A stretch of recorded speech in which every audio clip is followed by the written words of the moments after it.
ꯄꯨꯝꯅꯃꯛꯇꯗ ꯉꯁꯤꯒꯤ ꯄꯨꯛꯅꯤꯡ ꯋꯥꯔꯣꯜ ꯊꯧꯔꯝ ꯃꯤꯠꯌꯦꯡ ꯇꯥꯕꯤꯔꯤꯕꯁꯤꯡ ꯑꯃꯗꯤ ꯇꯥꯕꯤꯔꯤꯕꯁꯤꯡꯕꯨ ꯖꯦꯝꯁ ꯁꯥꯏꯒꯨꯔꯖꯝꯅ ꯇꯔꯥꯃꯔꯛꯆꯕ ꯂꯣꯏꯅꯅ ꯏꯀꯣꯛꯅꯣꯅ ꯈꯨꯔꯨꯝꯖꯔꯤ ꯉꯁꯤꯒꯤ ꯄꯨꯛꯅꯤꯡꯒꯤ ꯋꯥꯔꯣꯜ ꯊꯧꯔꯝ ꯑꯁꯤꯒꯤꯗꯃꯛ ꯁꯤꯖꯤꯟꯅꯒꯗꯕ ꯅꯝꯕꯔ 9077282001 ꯂꯣꯏꯅꯅ ꯉꯁꯤꯒꯤ ꯊꯧꯔꯝ ꯑꯁꯤꯒꯤ ꯚꯤꯗꯤꯑꯣ ꯀꯣꯜꯒꯤ ꯊꯝꯖꯔꯤꯕ ꯅꯝꯕꯔ 7005707808 ꯍꯥꯏꯔꯤꯕ ꯅꯝꯕꯔꯁꯤꯅꯤ ꯊꯧꯔꯝꯁꯤꯒꯤ ꯆꯠꯅꯕꯤ ꯃꯇꯨꯡꯏꯟꯅ ꯅꯨꯡꯇꯤꯒꯤ ꯐꯣꯡꯂꯤꯕ ꯄꯥꯎꯆꯦꯁꯤꯡꯒꯤ ꯍꯦꯗꯂꯥꯏꯟꯁ ꯈꯔ ꯇꯦꯟꯇꯛꯅ ꯄꯤꯖꯔꯤ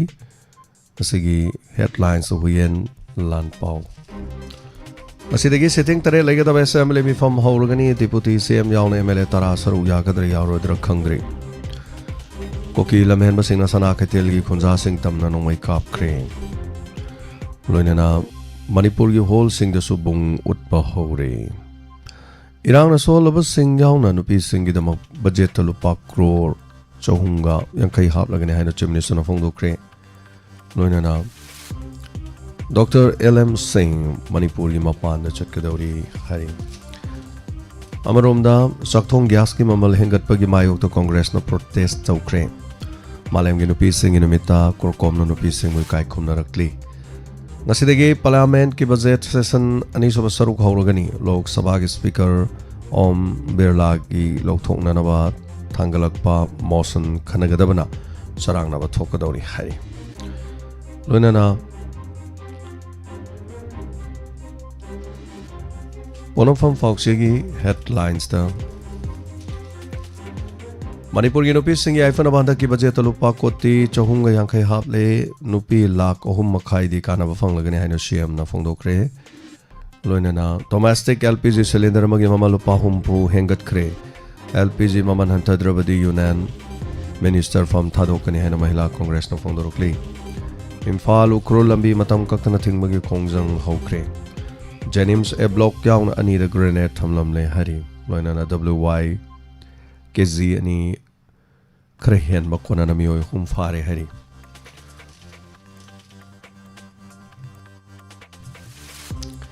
कोकिला लोब सिंगना सना कैथेल कैथै खुंजा सिंग द नोंमै कापसिल खरे हरी लोइनना जैंगुंग वांग बीचसु मणिपुर की टूरिस्ट डेस्टिनेशन अमा ओइरे हरी लोइनना CM खेमसाना Jiribam Imphal railway project review तौखरे कोरकोमना नुपी ओबी पुनमक्ता FF जेल पिरक्ली हाइबा हिरमस्टस रिपोर्ट यावरी लोइनना US इजराइलना लंदाबा तोक्त्रिबा फाव नत्रगा यूनाइटेड नेशंस न लंदारिबसी कनानो हाइबदु ममिंग लाउथोक्त्रिबा फाव इरान मसा ngakthokchagani haina foreign minister na phongdokre Pakistan की अटैक ता अफगान कैथेल मई चाकपगी थौदोक थोखी इजराइल ना तेहरान द लैबा फेल डिफोर्ट मंगादा नोंथक्तगी लंदाक्रे ऑयल टैंकर ड्राइवर अनि यावना मियोय मरी सेक्रे CEO NIOPDC फोंदोरपो वारोल यावरी इरान संजबगी महुता अमेरिका अमसुंग इजराइल दा हेना कन्ना पाखुम पीगनी हाइना प्रेसिडेंट मासुदना फोंदोरकली नेपाल की मिखंदा RSP ना सिट चामगा तरुक फंगुना चाउन माई पाखरे मथंगे लेंगाक सेमननबा थौरांखरे है US का मरी लेने हाइबगी मराल सिरदना इक्वेडर द क्यूबा के एम्बेसडर लेबाक थादोक्तुना चटखिनबा खंगनखरे लोइनना नाइरोबी दा अकनबा नोंग चुबदगी चाउथोक्तुना मियोय कुलुमदोय लेखिद्रे अमदी जापान बांग्लादेश की रोहिंग्या रेफ्यूजी सिंग द US डॉलर बिलियन 2.6 मतेंग पांगदौरी हाइरी न्यूयॉर्क की मेयर जोहरान मामदानी युम अटैक चथक्रे हाइबा वरल सियावरे सिग लोइनो लोइजरे नुक्तिगी फोंलिबा पाउसे सिंग लोकथोक चम मरोय पाउखरा मपुमैबा पाउदी पोस्परानी लाइस्रम दगे दोमना ताबिग्रे हौजि मखा तारकपदा कोइना संदोकचरिबा चैनल असिगी थोरम सिंगदा युमफम मोइबा लोइनना ताबिरिबा सिंगे दोमदोंगी पुनिंगदा फाउबिरकपा वाखलोन सिंग अदोंगी अवाबा नुंगाइबा शेयर तोबा याननबगिदमा कैखोइगी थोरम पुनिंगी वारोल थोरम असिगी थोरम असिगी अहानबा कॉलर कना ओइबगे हाबदि यमिनसि ngरang कॉल फंगिबा नहान कॉल फंगिबा सिंग थोरम लेपियु थोरम ताबियु यामना तोइना कॉल तोबसिंगना खरा ताबगी थोरम सिदा अमुक ओइमिनसि खरना थोरम असि यावदबसिने यावबियु हाइदना खुदोंग साबदो पिजरी पुनिंगी वारोल थोरम मसिना याना मरोइबा थोरम ममो हेली मसिमना चैनल असि हिंगनबा होनबदा अदुगा चैनल असिना अवाबा तारबसिंग अदुगा पुनमक कानबा कया सुपिरिबनि ꯑꯩꯈꯣꯏ ꯄꯨꯝꯅꯃꯛ ꯇꯥꯃꯤꯟꯅꯁꯤ ꯄꯨꯛꯅꯤꯡ ꯂꯧꯁꯤꯡ ꯑꯣꯏꯕ ꯌꯥꯕ ꯋꯥꯐꯝꯁꯤꯡ ꯄꯨꯈꯠꯄꯤꯌꯨ ꯑꯗꯨꯒ ꯑꯃꯒ ꯌꯦꯠꯅꯕ ꯌꯥꯕ ꯋꯥꯐꯝꯁꯤꯡ ꯄꯨꯈꯠꯄꯤꯒꯅꯨ ꯀꯣꯂꯔ ꯑꯃꯅ ꯀꯣꯂꯔ ꯑꯃꯒꯤ ꯃꯔꯝꯗ ꯋꯥ ꯄꯨꯊꯣꯛꯄꯤꯒꯅꯨ ꯂꯣꯏꯅꯅ ꯀꯣꯂꯔ ꯑꯃꯅ ꯍꯥꯏꯔꯛꯄ ꯋꯥꯐꯝꯗ ꯀꯣꯂꯔ ꯑꯃꯅ ꯑꯗꯣꯝꯅ ꯔꯤꯑꯦꯛ ꯇꯧꯕꯤꯒꯅꯨ ꯑꯗꯨꯒ ꯌꯥꯅꯤꯡꯗꯕ ꯂꯩꯔꯕꯁꯨ ꯑꯩꯈꯣꯏꯅ ꯑꯗꯨꯃꯛ ꯍꯥꯏꯖꯒꯦ ꯑꯩꯈꯣꯏꯅ ꯑꯗꯨꯝ ꯀꯛꯆꯒꯦ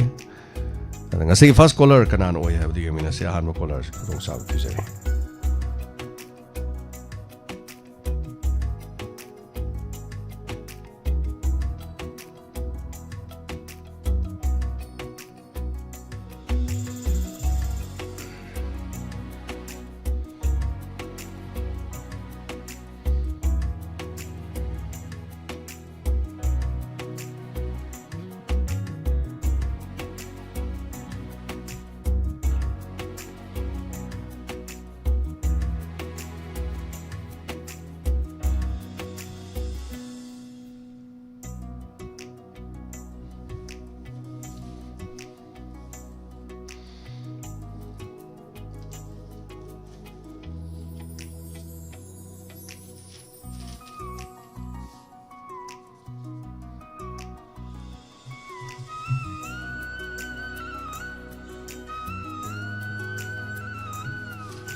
ꯑꯁꯤꯒꯤ ꯌꯨꯇ꯭ꯌꯨꯕ ꯂꯥꯏꯚ ꯁ꯭ꯇ꯭ꯔꯤꯃꯤꯡꯗ ꯂꯦꯡꯁꯤꯟꯕꯤꯔꯛꯂꯤꯕ ꯃꯤꯑꯣꯏ ꯆꯅꯤꯒ ꯌꯥꯡꯈꯩ ꯇꯔꯥꯃꯨꯛ ꯆꯠꯔꯤ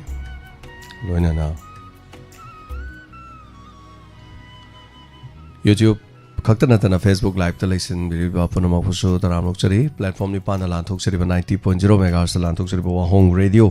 ꯂꯣꯏꯅꯅ ꯇꯤꯚꯤ ꯆꯦꯅꯦꯜꯗꯅ ꯑꯩꯈꯣꯏꯅ ꯔꯦꯗꯤꯑꯣꯒꯤ ꯊꯧꯔꯝ ꯁꯟꯗꯣꯛꯂꯤꯉꯩꯗ ꯀꯦꯃꯦꯔꯥ ꯁꯤꯖꯤꯟꯅꯔꯒ ꯚꯤꯖꯨꯑꯦꯂꯥꯏꯖꯦꯁꯟ ꯑꯣꯟꯊꯣꯛꯄ ꯃꯗꯨꯕꯨ ꯅꯈꯣꯏꯅ ꯇꯤꯚꯤ ꯆꯦꯅꯦꯜ ꯑꯃꯗꯤ ꯁꯣꯁꯤꯌꯦꯜ ꯃꯤꯗꯤꯌꯥꯗ ꯊꯥꯖꯕ ꯃꯗꯨꯒꯤ ꯄ꯭ꯂꯦꯠꯐꯣꯝ ꯑꯗꯨꯗꯅ ꯗꯥꯏꯃꯟ ꯇꯤꯚꯤ ꯍꯥꯏꯅ ꯑꯩꯈꯣꯏꯅ ꯀꯧꯖꯕꯅꯤ ꯔꯦꯗꯤꯑꯣꯗꯤ ꯃꯤ ꯎꯕ ꯌꯥꯗꯕꯅꯤꯅ ꯇꯤꯚꯤꯗ ꯑꯃꯨꯛ ꯍꯥꯏꯕ ꯇꯥꯔꯦ ꯑꯃꯨꯛ ꯊꯣꯟꯖꯕꯅꯤ ꯍꯜꯂꯣ ꯃꯤꯡ ꯑꯃꯗꯤ ꯂꯩꯐꯝ ꯍꯥꯏꯕꯤꯌꯨ Good afternoon, sir. Call to the Kwasipai Dalachon, sir.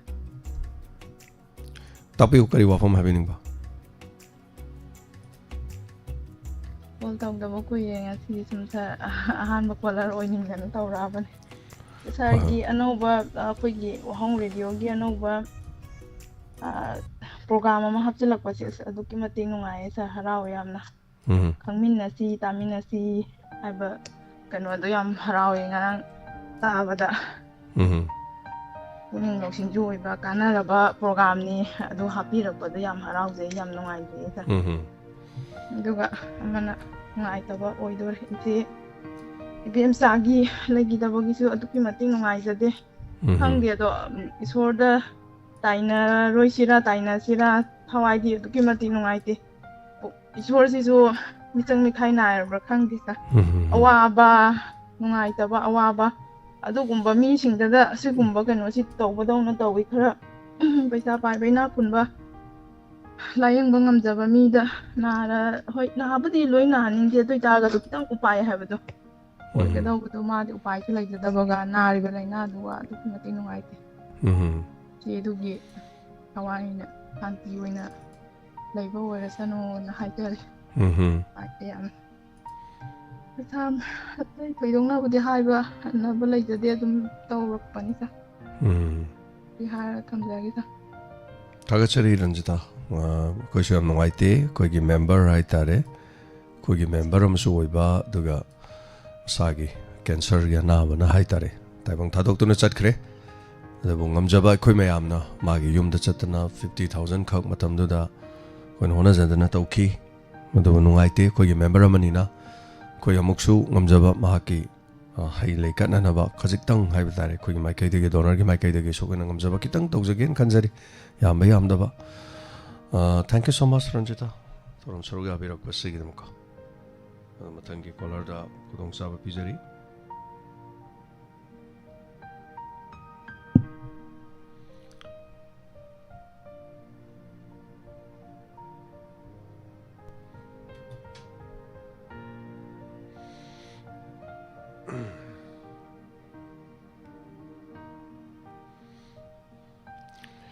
ꯃꯊꯪꯒꯤ ꯀꯣꯂꯔꯗ ꯑꯃꯨꯛ ꯈꯨꯗꯣꯡꯆꯥꯕ ꯄꯤꯖꯔꯤ Hello. Mingam Sir. from Habiu.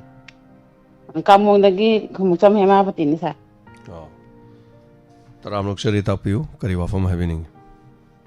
Sa buhan mata krum jari tabi bising buju krum jari. Phone tàu được tao yang quỳ đấy nè tàu giờ cũng sao nhà ra nahan cái dòng sang aroi bên mình cái especially dòng sang program đó yang ngai đấy miss anh nó tàu đi ba này sao online này cái tàu đi anh nuốt quá yang nuốt anh ngai đấy sao phải chỉ cảm ơn cái turian mà lấy mà không turian này xí gì yam hujik ising yam wana ramina yam kangba kon koi basing dina nunggang dang ka pubi ka ayung din dina thabira di nungai jani na sim ju haijen ising hujik sidin ni ngai lai tre sa lai pung kang oh ising thak pa to ti ising ta ba kor pa di laite to ti ta de sa adum lai la thae later ga dum thai hai taren sa hoi water supply je kano di sungta ta da bra aduga project ko mato di lai bi bro khoi water supply sa ba ising thambam storage ka du sa ba khot pa di lai bi bro storage se sa kan awang diri da di ma sai si ji na o ka doi ra di khang de adugi di khang de ko hoi hoi awang di dam di sa hari balam dam sigi di ising masing jam ngai tabra kendra se kari kendra no nambol kendra kari hai den konthok jam oi de konthok jam kendra ni sa konthok jam gi di huji kanan pai ri ge Dr. Ranjan na pai sa oh mari nei na basing nam tang yeng jan gra ni ngai ni ising di jam problem oi ra ba hoji adodi wafam sene loi biro bro to ba kari happening ba lai ri 사기 토람진 와홍이 디고 토람진 제좀 장나이나 좀 따져리 본디 나또 저랬다보니 사 phone de akoi gi di kano da dum tabi bra radio da oira maro phone do ina tarabo oira mani ne adudi ko phone da dum tajai sa youtube da dum yeng ado hojikan di radio so masing yam hangi nambolom da su radio am hangi ado akoi gi thorom sidi adum phone da dum tabi ri ba phone da dum tai sa yam nungai je tabi ba do akoi gi thorom support to bi ba hai ba tare mafam kya kya da radio so mathang hangalai hojik si yam hanga khidori aduga mayam gi apam khalaga taba nungai ba thorom kya so loi taba phanga doi ni hai tare taga chari adu yam phajaba wafam mama pukhapiram ba kari chi thabale biri सा नोंमदि सोयदना खोंजोमदा सोयदना सागी नाय कल देउल के रखिनि नोंमदि वृंदावन सटके हैबदो दुई type तनी ने वृंदावन नै जे तागचरी संग माइ संग नबा सोयदना लातनि था तागचरी तमनो गजरे तोरम सरगा अनि फनि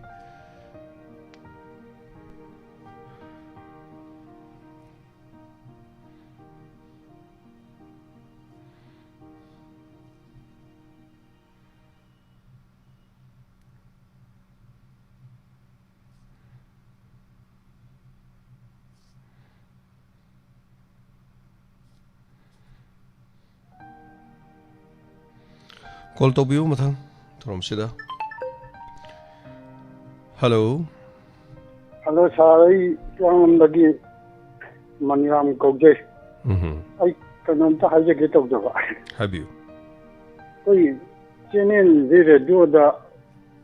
amuk ta pahau ba yam na tu ne tok ba.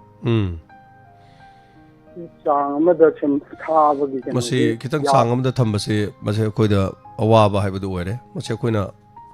कोई मखल अनी है तारे चैनल अनी छुबगी है तारे टीवी अमदी रेडियो अनी छुबगी सिना मरम ओर कान खोइना मसी नुंगाइ तबसी थोइ करिनो है कांदा कोई थौरम अखोइन होजिक तौजरिङै समाइना थौरम तौबसिदना साउंड जे कोई याम पंकन कन्ना लेखत यादबा सिगी चांग सि कितंग लेखत पग याम होगन बाय तारे सिना होरेन इसै नोंमाय अमुक थाबा कांददी सिगी फिबम सिदि इसै नोंमाय थारुरगदि होरेन अदोमना ताबा मतमदा याम पिंगना तागदबा अदुन अखोइ लेखत पम चंगबा अदुन कयम कान अखोइ लेखत पसे काव यावबा प्रोग्राम तौबिरिबदुना माना लेखत पसे हेक वाल होरगदि adum kaugre simong leraba adagi amuk lekhali je full lekhalaga khoina ju wangang jai matam sida smaina live to busidana hongman dana jere laudana taya da bang khak to aduna masigi onaba ama khak tawri khoi stedi am nungai ta bang khak maduna khudong sa da basi thokpani adubu thorom tawbiri bising dugi makhut lei moina lekhat ke lekhat loi mase kari matam moina kawbidragadi masi thoi do bajani adu yam kanna khoi section na badi honari oja takpi wa tai kare kare habiu duga jam tanga khamjani ngana khoi ojana mata da intina mo hafat kan ya do hafat labra hafat libo antenna singarang dagi semba hore ngasi khara hape aduna za kitang seng ba khotpe hengat pi bra kari kari lebi du sengkal le adu da aina haje badumana khoi am sengkal ma kan da khanta bom ta thagi ba somba posi khara toina ngasi ngarang ki tauba tawi masi khar semi hojik su khar semi hojik su ngasa yukte khar semi khara mutkani hojik su amora nira mulak ko yai kitang semi hai tare aduga masiksna khoi yam nungai tabong khangna ekoi je ngarang dege muk tawre si nungai tab si kaino hai kana akoi backup hai tare mai je thoi emut paga hojik akoi program tawri je mai je hemut paga khoi sigi aina phamjari be station sigi di mai mutloi ma je mai je thok mut khar kan da masa mathan da mai je tak na akoi UPS na sille adan hojina mo wahong gi da problem si kari wera gebu mai je thok mut paga chene je thok mut pagi phibam mam khak leisale masi yam nungai taba ama khak akoi da thok dawri adubu hari badu da khoi backup ama achauba backup ama leidaba yaroi do bogi problem ama su laksale adubu muluragasu ngaktang tatluragasu adum generator ngangba semba budi adum tawrukani haibabu thorom nungai na taringe da put mut khibagi unthono nungai taba ma khakti thok dawre masi khatanga khangmin na batare oja masima sumayam do jana tak piringe da masim sumayam da khanghan jari hai tare oja makha tai habiba kari wali lebir kha tai di lai mayam ne ji lai ta pi ga no to ga da yi no dum thang ka tere ya adu ji ko na ka no to ga ya na sim premium ji so di ro da ta ga ba fani adu da premium ji da han ta ahong ba hangong mo ho ta kan to mun ta pa de thoi na to na pule muti ba tumba ko si ngasi ngarang ji ka tu me to chen ba hoi asam nungai tre kari haiga da bano madu khoi amtong semjana bam to hona jarake kari lege haibado aduga antenna su ani thanga charabani aduga yam kana semjari amugi aminarasi ngarang da gi ko ji hawra ko matam da yam na hawna shenga yam nungai na hangai ji mong da gi na nungai na phai ba hoi aduga mutpa kan da mut lamda phole muti ba de madu mutpaduni mai dunani oja mai je to in mutpa go jere to mutpa gi phibam da leire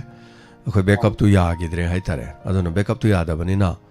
amuk backup ama sin ba thagat po hona ba generator ngang ma da minute khitang hai tare minute yam dar da hum ani hum manga chang ba hai tare madu ma khoi da thu emasi matang di ngak pi ba tare khoi yam kana tanajari backup ki matang da ko problem si leire aduga yemina si oja ko ani ga thamjara de fani ya maroi ba wafam mama radio tabiri ba caller maniram oja maniram hiang lam dagina pukat pirami hello sir nongmai bungai sana to mine tapiu sir ma bini sir ngarang akhoi gi donor member ma laikhidaba ibem sa haibo ma leko sir hoi age laikhidaba gi awa bu phungdok sari manung gi awa bu saru yazari aduga mapu gi laikhonda ingna signa laibasu oresano haijege sir aduga hauji se yausangdi lore ko sir adubo paikha angang jing gi paikha je loraga thabandi tongna rakhini ado handaki yausang thabanda aina ujaruba nungaitaba khara sum aina wang radio da sum tamjage tawne sa tapiu handaki thabanje leisabi jingjina paisa je yam changna sillaga yawana chonge ba ko sa aduga mauna yausan baje thabanje yam nungaitaba khoina yengbada kari maramgi moina thabanji chongning ni moina chongning mauji thaban chongba yade habadi leite adubu mafam matam habadi maugi oiba thaban tongana chongbiyo ba mi leisabi jingdo wana chongjare adegi sinjare thigi maraksida moina yauksalle ado yengbada yam nungaite aigi mochum phongdok jabani aina haraga to kadawju kaisu leite hoi yam chumi ada ꯑꯗꯩ ꯂꯩꯁꯥꯕꯤ ꯃꯁꯛ ꯑꯊꯤꯕ ꯑꯃꯅ ꯊꯥꯕꯜꯗꯣ ꯃꯀꯣꯛ ꯆꯤꯡꯕꯒ ꯑꯗꯒꯤ ꯃꯧ ꯃꯁꯛ ꯐꯖꯕ ꯑꯃꯅ ꯃꯀꯣꯛꯀ ꯆꯤꯡꯉ ꯆꯣꯡꯉꯝꯕꯒꯁꯨ ꯌꯥꯎꯋꯦ ꯑꯩꯅ ꯃꯁꯛ ꯈꯪꯕ ꯎꯕꯒꯤ ꯍꯥꯏꯖꯕꯅꯦ ꯁꯥꯔꯁꯦ ꯍꯣꯏ ꯍꯣꯏ ꯑꯗꯣ ꯑꯩꯈꯣꯏꯗꯤ ꯌꯦꯡꯅꯤꯡꯗꯦꯕ ꯂꯩꯁꯥꯕꯤ ꯃꯁꯛ ꯑꯊꯤꯕꯗꯨꯅ ꯃꯀꯣꯛ ꯆꯤꯡꯕꯗꯨ ꯌꯦꯡꯅꯤꯡꯉꯦꯕ ꯑꯗꯨ ꯁꯨꯝ ꯇꯧꯍꯟꯖꯅꯤꯡꯗꯕꯒꯤ ꯑꯩꯅ ꯍꯥꯏꯖꯕꯅꯦ ꯑꯗꯒꯤ ꯑꯃꯒ ꯊꯥꯕꯜꯁꯦ ꯍꯟꯗꯛꯀꯤ ꯃꯐꯝ ꯈꯔ ꯑꯩꯈꯣꯏꯅ ꯁꯨꯝ ꯑꯩꯅ ꯆꯠꯆꯕ ꯎꯕꯗ ꯑꯩꯈꯣꯏꯗꯤ ꯃꯦꯟ ꯔꯣꯗ ꯃꯌꯥ ꯂꯩꯔꯗ ꯂꯩꯕꯅꯤꯅ ꯑꯐꯕꯁꯨ ꯐꯠꯇꯕꯁꯨ ꯑꯊꯤꯕꯁꯨ ꯐꯖꯕꯁꯨ ꯑꯗꯨꯝ ꯎꯔꯦ ꯂꯣꯏꯅ ꯑꯗꯨ ꯊꯦꯡꯉꯛꯑꯕ ꯊꯥꯕꯜ ꯂꯣꯏꯔꯛꯄꯒꯤ ꯄꯨꯡ 12 ꯕꯥꯔꯣꯒ ꯇꯥꯁꯜꯂꯛꯄꯩꯁꯤꯗ ꯊꯥꯕꯜ ꯆꯣꯡꯕ ꯆꯠꯂꯨꯕ ꯅꯨꯄꯤ ꯃꯆꯥꯁꯤ ꯁꯥꯔꯤ ꯁꯦꯠꯂꯒ ꯅꯨꯄꯥ ꯃꯆꯥ ꯑꯃꯒ ꯒꯥꯔꯤ ꯃꯅꯤꯡꯗ ꯅꯞꯈꯤꯕꯁꯤ ꯃꯁꯤꯡ ꯈꯪꯗꯦ ꯎꯕꯗ ꯑꯩꯈꯣꯏꯅ ꯃꯁꯤ ꯀꯃꯥꯏꯅ ꯇꯧꯕꯖꯥꯠꯅꯣ ꯃꯥꯒꯤ ꯏꯃꯨꯡ ꯃꯅꯨꯡ ꯈꯪꯉꯝꯕ ꯌꯥꯏ ꯈꯪꯉꯝꯗꯕ ꯌꯥꯏ ꯑꯗꯣ ꯃꯆꯥꯗꯨꯅꯗꯤ ꯀꯩꯁꯨ ꯑꯗꯨꯃꯥꯏꯅ ꯆꯠꯀꯦ ꯃꯃꯥ ꯃꯄꯥꯗ ꯀꯩꯁꯨ ꯍꯥꯏꯔꯝꯃꯣꯏꯕ ꯌꯥꯝ ꯆꯨꯝꯃꯤ ꯑꯗꯣ ꯃꯆꯥ ꯅꯨꯄꯤꯗꯨꯅ ꯊꯥꯕꯜ ꯆꯣꯡꯕ ꯆꯠꯂꯤꯕꯗꯣ ꯀꯗꯥꯏꯗ ꯆꯠꯂꯤꯕꯅꯣ ꯀꯔꯝꯕ ꯃꯐꯝꯗ ꯆꯣꯡꯗꯣꯔꯤꯕꯅꯣꯅ ꯏꯃꯨꯡꯒꯤ ꯃꯤ ꯑꯃꯒ ꯆꯠꯃꯤꯟꯅꯔꯒꯗꯤ ꯑꯗꯨꯃꯥꯏꯅ ꯀꯩꯁꯨ ꯇꯧꯔꯣꯏꯕ ꯁꯥꯔ ꯑꯩꯈꯣꯏꯁꯨ ꯏꯆꯥ ꯅꯨꯄꯤ ꯂꯩꯕꯅꯤꯅ ꯃꯣꯏ ꯆꯣꯡꯅꯤꯡꯉꯦ ꯍꯥꯏꯕꯗꯣ ꯑꯩꯈꯣꯏ ꯄꯨꯔ ꯑꯗꯨꯝ ꯆꯣꯡꯍꯜꯂꯦ ꯆꯠꯍꯜꯂꯦꯕ ꯉꯥꯏꯍꯥꯛ ꯆꯣꯡꯉꯦ ꯑꯩꯈꯣꯏꯒ ꯑꯗꯨꯝ ꯍꯟꯃꯤꯟꯅꯔꯛꯑꯦ ꯑꯗꯣ ꯑꯩ ꯁꯨꯝ ꯎꯕꯒꯤ ꯁꯨꯝꯕꯁꯦ ꯅꯨꯡꯉꯥꯏꯇꯗꯅ ꯍꯥꯏꯖꯕꯅꯦ ꯁꯥꯔ ꯌꯥꯝ ꯆꯨꯝꯃꯦ ꯃꯦꯗꯥꯝ ꯑꯗꯣ ꯑꯩꯈꯣꯏꯅꯁꯨ ꯌꯥꯝꯅ ꯃꯤꯌꯥꯝꯅꯁꯨ ꯑꯗꯨꯝ ꯎꯔꯕꯅꯤ ꯍꯥꯏꯕ ꯇꯥꯏ ꯂꯤꯂꯥ ꯆꯠꯄꯗ ꯑꯩꯈꯣꯏꯅ ꯃꯐꯝꯁꯦ ꯐꯥꯎꯔ ꯂꯥꯛꯄꯗ ꯂꯝꯕꯤꯁꯤꯡꯁꯤ ꯅꯣꯡꯃꯗ ꯂꯤꯂꯥ 3 ꯆꯠꯄꯗ ꯃꯐꯝꯁꯦ ꯐꯅꯌꯥꯝ ꯊꯦꯡꯅꯩ ꯑꯗꯨꯒ ꯊꯥꯕꯜ ꯃꯐꯝꯗꯨꯗꯒꯤ ꯊꯣꯛꯂꯛꯄꯗ ꯍꯥꯏꯇꯥꯔꯦ ꯒꯥꯔꯤꯗꯒꯤ ꯀꯨꯝꯃꯛꯄ ꯒꯥꯔꯤꯗꯒꯤ ꯀꯥꯈꯠꯈꯤꯕ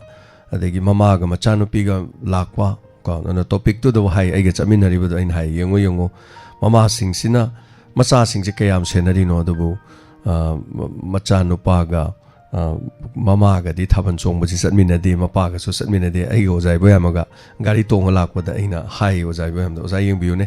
ꯃꯃꯥꯁꯤꯡꯁꯤꯅ ꯃꯆꯥꯅꯨꯄꯤ ꯁꯦꯟꯅꯔꯤꯁꯤ ꯌꯦꯡꯉꯣ ꯑꯗꯣ ꯃꯃꯥꯁꯤꯡꯁꯦ ꯃꯆꯥꯅꯨꯄꯥꯒꯗꯤ ꯊꯥꯕꯜ ꯆꯣꯡꯕ ꯆꯠꯇꯦ ꯃꯄꯥꯒꯁꯨ ꯆꯠꯇꯦꯀꯣ ꯃꯁꯦ ꯅꯨꯄꯤꯗ ꯌꯥꯝꯅ ꯆꯦꯛꯁꯤꯟꯅꯕ ꯍꯥꯏꯕꯗꯤ ꯅꯨꯄꯤꯒꯤ ꯄꯨꯟꯁꯤꯁꯤꯗꯤ ꯌꯥꯝꯅ ꯂꯨꯕ ꯄꯨꯟꯁꯤ ꯑꯃꯈꯛꯅꯤ ꯑꯗꯨꯅ ꯆꯦꯛꯁꯤꯜꯂꯤꯕꯅꯤ ꯀꯥꯏꯅ ꯋꯥꯔꯤ ꯁꯥꯟꯅꯩꯌꯦ ꯃꯗꯨꯃꯛ ꯆꯨꯝꯃꯦ ꯌꯥꯝꯅ ꯑꯗꯨꯅ ꯌꯥꯝꯅ ꯈꯨꯗꯣꯡꯊꯤꯕ ꯊꯣꯛꯏꯁꯦ ꯀꯔꯝꯕ ꯃꯇꯝꯗꯅ ꯍꯦꯟꯅ ꯈꯨꯗꯣꯡꯊꯤꯕ ꯊꯣꯛꯀꯦ ꯍꯥꯏꯕꯕꯨ ꯑꯩꯒꯤ ꯏꯆꯥꯅꯨꯄꯤꯅ ꯁꯝꯅ ꯑꯩ ꯏꯆꯥꯅꯨꯄꯤꯁꯦ ꯊꯧꯕꯥꯜꯗꯩꯅꯦꯅ ꯈꯜꯂꯁꯤ ꯑꯩ ꯏꯆꯥꯅꯨꯄꯤꯁꯤꯅ ꯏꯝꯐꯥꯜꯗ ꯂꯩꯕ ꯁꯝꯅ ꯍꯥꯏꯔꯕꯗ ꯁꯤꯡꯖꯃꯩꯗ ꯂꯩꯕ ꯃꯃꯥꯟꯅꯕꯤꯒꯤ ꯌꯨꯝꯗ ꯊꯥꯕꯜ ꯆꯣꯡꯕ ꯆꯠꯀꯦꯅ ꯆꯠꯈ꯭ꯔꯕ ꯑꯗꯨꯔꯒꯗꯤ ꯃꯥꯁꯤ ꯃꯃꯥꯅ ꯃꯄꯥꯅ ꯁꯦꯟꯅꯗ꯭ꯔꯦꯕ ꯃꯃꯥꯟꯅꯕꯤ ꯃꯌꯨꯝꯗ ꯆꯠꯀꯦꯅ ꯆꯠꯈ꯭ꯔꯒꯗꯤ ꯃꯃꯥꯟꯅꯕꯤ ꯃꯌꯨꯝꯗ ꯂꯩꯔꯅꯤ ꯊꯥꯕꯜ ꯌꯥꯎꯔꯅꯤ ꯊꯥꯕꯜ ꯃꯐꯝꯗꯨꯗꯒꯤ ꯃꯥꯁꯦ ꯃꯥꯡꯈꯤꯕ ꯍꯥꯏꯕꯗꯤ ꯊꯥꯕꯜ ꯆꯣꯡꯕ ꯉꯥꯏꯍꯥꯛꯇꯪ ꯌꯥꯎꯔꯝꯃꯒ ꯅꯨꯄꯥ ꯅꯍꯥꯒ ꯒꯥꯔꯤꯗ ꯀꯣꯏꯈꯤꯕ ꯊꯥꯕꯜ ꯆꯠꯄ ꯌꯥꯕ ꯆꯠꯂꯨꯔꯕ ꯑꯗꯨꯒ ꯊꯥꯕꯜ ꯂꯣꯏꯕ ꯃꯇꯝꯗꯨꯗ ꯃꯃꯥꯟꯅꯕꯤꯒꯤ ꯊꯥꯕꯜ ꯆꯣꯡꯐꯝꯗꯨ ꯂꯥꯛꯑꯒ ꯌꯨꯝ ꯆꯪꯉꯛꯄ ꯃꯌꯥꯝ ꯂꯩꯌꯦꯕ ꯑꯗꯨꯔꯒꯗꯤ ꯑꯩꯈꯣꯏꯒꯤ ꯏꯆꯥ ꯍꯧꯖꯤꯛ ꯍꯥꯏꯕꯤꯔꯤꯗꯣ ꯑꯗꯨꯅ ꯃꯃꯥꯁꯤꯡꯅ ꯏꯆꯥꯁꯤꯡ ꯌꯥꯝ ꯆꯦꯛꯁꯤꯟꯕꯒꯤ ꯇꯉꯥꯏꯐꯗꯕ ꯌꯥꯝ ꯂꯩꯌꯦ ꯑꯗꯨꯅ ꯃꯤꯠꯅ ꯌꯥꯝ ꯎꯏ ꯍꯥꯏꯕ ꯇꯥꯏ ꯊꯥꯒꯠꯆꯔꯤ ꯊꯦꯡꯛ ꯌꯨ ꯁꯣ ꯃꯆ ꯃꯦꯗꯥꯝ ꯁꯤ ꯄꯨꯈꯠꯄꯤꯔꯛꯄꯁꯦ ꯍꯣꯏ ꯁꯣꯏꯕꯕꯨꯗꯤ ꯊꯥꯕꯜ ꯅꯠꯇ꯭ꯔꯁꯨ ꯃꯁꯥꯒꯤ ꯁꯣꯏꯌꯨ ꯍꯥꯏꯗꯨꯗꯤ ꯑꯗꯨꯝ ꯁꯣꯏꯗꯣꯔꯤꯅꯤ ꯑꯗꯨꯕꯨ ꯑꯗꯨꯒꯨꯝꯕ ꯇꯧꯕ ꯃꯌꯥꯝ ꯌꯥꯎꯔꯦ ꯍꯥꯏꯕꯁꯦ ꯃꯁꯤꯁꯨ ꯆꯨꯝꯃꯤ ꯌꯥꯝ ꯆꯦꯛꯁꯤꯟꯅꯤꯡꯉꯥꯏꯅꯤ ꯃꯃꯥ ꯃꯄꯥꯅ ꯑꯩ ꯏꯆꯥ ꯀꯝꯗꯧꯔꯤꯒꯦ ꯀꯃꯥꯏꯅ ꯇꯧꯔꯤꯒꯦ ꯑꯗꯣ ꯊꯦꯡꯛ ꯌꯨ ꯊꯥꯒꯠꯆꯔꯤ ꯄꯨꯈꯠꯄꯤꯔꯤꯕ ꯋꯥꯐꯝꯁꯦ ꯌꯥꯝ ꯃꯔꯨꯑꯣꯏꯕ ꯋꯥꯐꯝꯅꯤ ꯍꯥꯏꯇꯥꯏ ꯑꯗꯨꯅ ꯃꯊꯪꯒꯤ ꯀꯣꯂꯔꯗ ꯈꯨꯗꯣꯡꯆꯥꯕ ꯄꯤꯖꯔꯤ ꯑꯗꯨꯅꯗꯤ ꯀꯩꯗꯧꯕ ꯇꯥꯏ ꯃꯃꯥ ꯃꯄꯥꯁꯤꯡ ꯄꯨꯝꯅꯃꯛꯅꯀꯣ ꯍꯧꯖꯤꯛꯇꯤ ꯒꯨꯒꯜꯗ ꯆꯪꯉꯒ ꯑꯩꯒꯤ ꯏꯆꯥ ꯑꯣꯏꯔꯣꯀꯣ ꯑꯩꯒꯤ ꯏꯆꯥꯅꯨꯄꯤ ꯑꯣꯏꯔꯣ ꯏꯆꯥꯅꯨꯄꯥ ꯑꯣꯏꯔꯣ ꯒꯨꯒꯜꯗꯅꯦ ꯑꯗꯨꯝ ꯀꯩꯅꯣꯁꯦ ꯒꯨꯒꯜꯒꯤ ꯇ꯭ꯔꯦꯛꯁꯤꯗ ꯑꯗꯨꯝ ꯄꯥꯏꯅꯔꯗꯧꯅꯤ ꯏꯆꯥꯁꯤ ꯀꯔꯥꯏ ꯂꯩꯒꯦ ꯀꯩꯗꯧꯒꯦ ꯀꯔꯥꯏ ꯆꯠꯂꯤ ꯃꯥ ꯀꯔꯥꯏꯋꯥꯏ ꯂꯩ ꯍꯧꯖꯤꯛ ꯀꯔꯥꯏ ꯂꯩꯒꯦ ꯒꯥꯏꯁꯦ ꯂꯣꯏ ꯈꯪꯉꯝꯃꯦ ꯍꯣꯏ ꯌꯥꯝꯅ ꯆꯦꯛꯁꯤꯟꯃꯟꯕ ꯑꯗꯨꯗꯒꯤ ꯋꯥ ꯅꯠꯇꯦ ꯍꯥꯏꯇꯥꯔꯦ ꯃꯇꯝ ꯐꯠꯇꯕꯅꯤꯅ ꯍꯥꯏꯇꯥꯔꯦꯅꯦ ꯑꯗꯨꯅ ꯍꯧꯖꯤꯛꯁꯨ ꯂꯩꯐꯝ ꯆꯥꯐꯝ ꯈꯪꯕ ꯅꯠꯇꯦ ꯑꯩꯈꯣꯏꯁꯨ ꯆꯞ ꯃꯥꯟꯅꯩ ꯑꯩꯈꯣꯏꯁꯨ ꯑꯗꯨꯝ ꯏꯆꯥꯅꯨꯄꯥ ꯂꯩꯅꯤ ꯀꯗꯥꯏꯗ ꯀꯩꯗꯧꯔꯝꯒꯅꯤ ꯀꯃꯥꯏꯅ ꯇꯧꯔꯝꯒꯅꯤꯀꯣ ꯑꯗꯨꯅ ꯈꯨꯗꯣꯡ ꯌꯥꯝ ꯆꯥꯗꯦꯕ ꯈꯠꯅ ꯆꯩꯅꯕ ꯊꯣꯡꯒꯗ꯭ꯔꯥ ꯐꯨꯅꯔꯝꯒꯗ꯭ꯔꯥ ꯑꯗꯩ ꯀꯩꯗꯧꯔꯝꯒꯅꯤ ꯁꯤ ꯂꯣꯏ ꯋꯥꯕ ꯉꯥꯛꯇꯅꯤ ꯑꯗꯨꯕꯨ ꯈꯪꯅ ꯎꯅ ꯂꯣꯏꯅꯃꯛꯇꯤ ꯃꯤꯀꯣꯛ ꯈꯨꯗꯤꯡꯒꯤ ꯁꯦꯟꯅ ꯉꯝꯗꯕꯅꯤ나 ꯁꯤꯁꯨꯅꯤ ꯍꯥꯏꯇꯥꯏ ꯍꯜꯂꯣ ꯃꯤꯡ ꯑꯃꯗ ꯂꯩꯐꯝ ꯍꯥꯏꯕꯤꯌꯨ ꯍꯜꯂꯣ ꯍꯥꯏꯇꯥꯔꯦꯅꯦ ꯑꯗꯨꯅ ꯂꯩꯐꯝ ꯆꯥꯐꯝ ꯈꯪꯕ ꯍꯜꯂꯣ ꯑꯩꯈꯣꯏꯁꯨ ꯑꯗꯨꯝ ꯏꯆꯥꯅꯨꯄꯥ ꯂꯩꯅꯤ ꯇꯥꯕꯤꯗ꯭ꯔꯦ ꯀꯣꯜ ꯇꯧꯕꯤꯔꯛꯄ ꯔꯦꯗꯤꯑꯣ ꯑꯣꯏꯅ ꯊꯥꯖꯤꯜ ꯂꯩꯔꯦ ꯐꯣꯟꯗꯤ ꯄꯥꯏꯕꯤꯔꯛꯇ꯭ꯔꯦ ꯕꯣꯔꯅꯤ ꯏꯃꯥ ꯕꯣꯔꯅꯤ ꯍꯥꯏꯕ ꯃꯥꯜ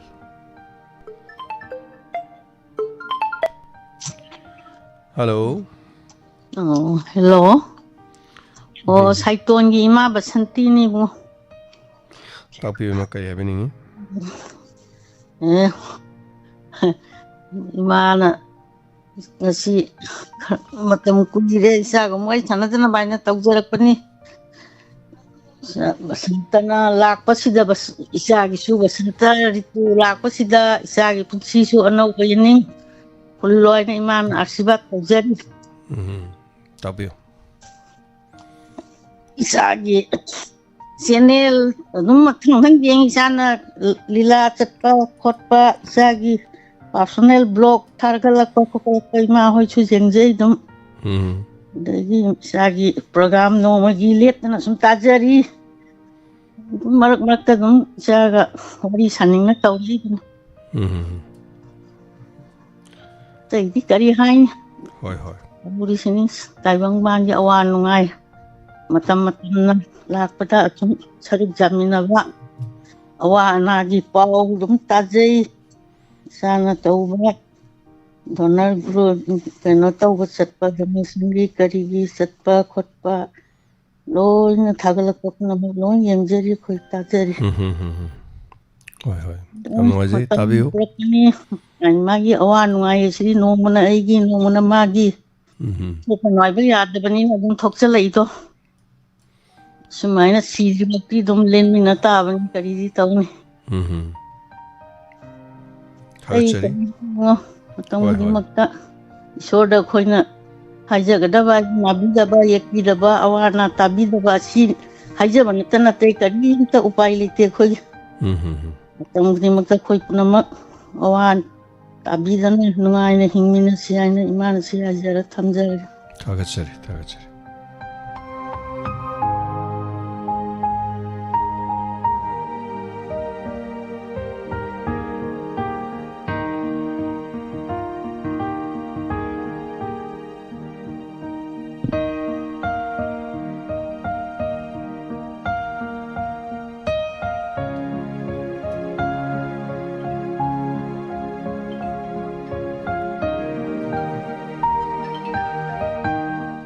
ꯍꯜꯂꯣ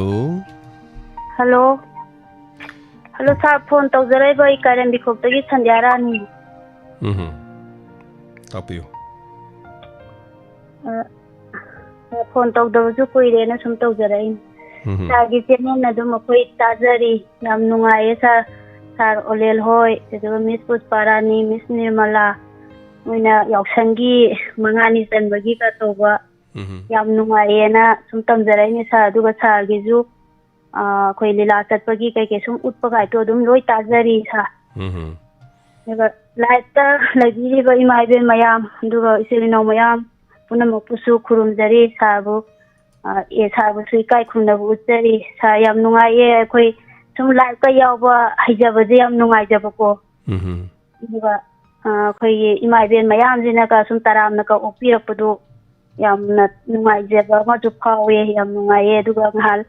ꯀꯥꯏꯔꯦꯝꯕꯤꯈꯣꯛꯇ ꯇꯧꯈꯤꯕ ꯂꯤꯂꯥꯗꯨꯁꯨ ꯇꯥꯕꯗ ꯌꯦꯡꯕꯗ ꯑꯁꯨꯛꯀꯤ ꯃꯇꯤꯛ ꯅꯨꯡꯉꯥꯏꯖꯩꯌꯦ ꯁꯥꯔ ꯂꯤꯂꯥꯗꯨꯁꯨ ꯁꯥꯡꯁꯨ ꯁꯥꯡꯉꯦ ꯑꯗꯨꯒ ꯁꯥꯡꯉꯤꯗꯨꯒꯤ ꯑꯩꯈꯣꯏ ꯃꯤꯗꯨꯁꯨ ꯌꯥꯝ ꯌꯥꯝꯕꯅꯤꯅ ꯌꯥꯝ ꯐꯖꯕ ꯍꯥꯏꯇꯥꯔꯦ ꯄꯥꯔꯇꯤꯗꯨ ꯃꯄꯨꯡ ꯐꯥꯕ ꯉꯥꯛꯇ ꯑꯣꯏꯕꯅꯤ나 ꯌꯥꯝ ꯅꯨꯡꯉꯥꯏꯌꯦꯅꯁꯨ ꯁꯨꯝ ꯇꯝꯖꯔꯛꯏꯅꯦ ꯁꯥꯔ ꯍꯣꯏ ꯍꯣꯏ ꯌꯥꯝ ꯅꯨꯡꯉꯥꯏꯖꯩ ꯍꯣꯏ ꯁꯥꯔ ꯁꯨꯝ ꯄꯥꯎ ꯀꯩꯅꯣ ꯁꯨꯝ ꯀꯨꯏꯔꯦ ꯄꯥꯎ ꯐꯥꯎꯅꯗꯕ ꯐꯣꯟ ꯇꯧꯖꯗꯕ ꯀꯨꯏꯔꯦ ꯄꯨꯛꯅꯤꯡꯒꯤ ꯋꯥꯔꯣꯜꯁꯦꯅ ꯁꯨꯝ ꯇꯧꯖꯔꯛꯏꯅꯦ ꯁꯥꯔ ꯑꯗꯨꯒ ꯁꯥꯔꯁꯦ ꯑꯥꯔꯇꯤꯁ ꯑꯃ ꯑꯣꯏꯕꯒꯤ ꯆꯞ ꯆꯥꯕ ꯒꯨꯟꯗꯣ ꯁꯥꯔꯗ ꯑꯗꯨꯝ ꯌꯥꯎꯋꯦꯅꯁꯨ ꯊꯥꯒꯠꯆꯒꯦ ꯊꯦꯡꯛ ꯌꯨ ꯁꯥꯔ ꯐꯅꯤ ꯐꯅꯤ ꯁꯟꯗ ꯊꯦꯡꯛ ꯌꯨ ꯊꯥꯒꯠꯆꯔꯤ ꯅꯨꯡꯉꯥꯏꯖꯔꯤ ꯊꯧꯔꯝ ꯁꯔꯨꯛ ꯌꯥꯕꯤꯔꯛꯎ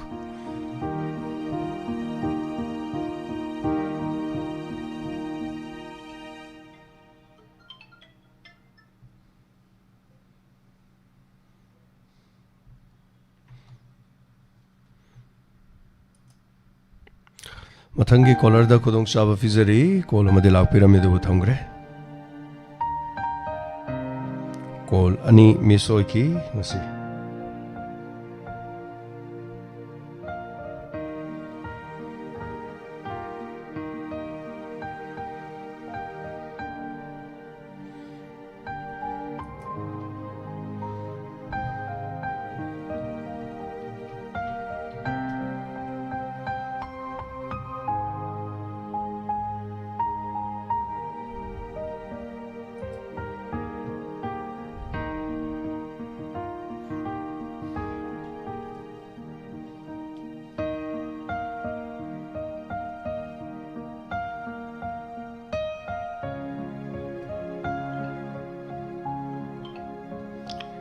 Hello.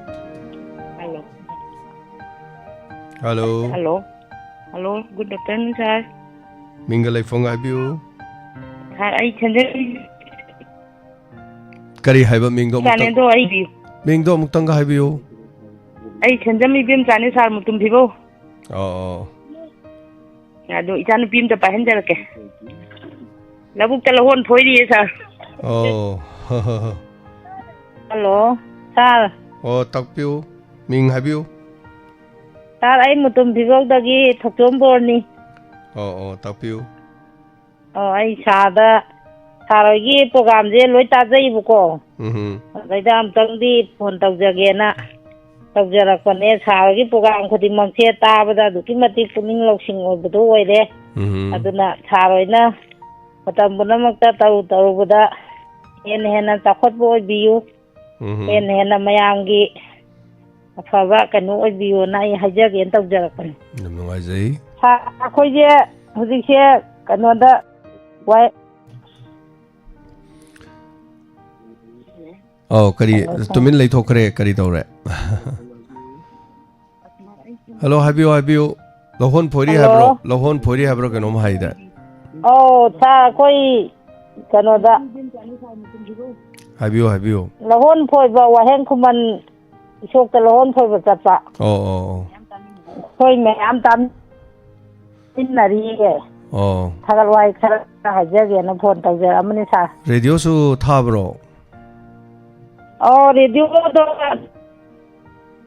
try the Wada Banang Hodrava. Oh.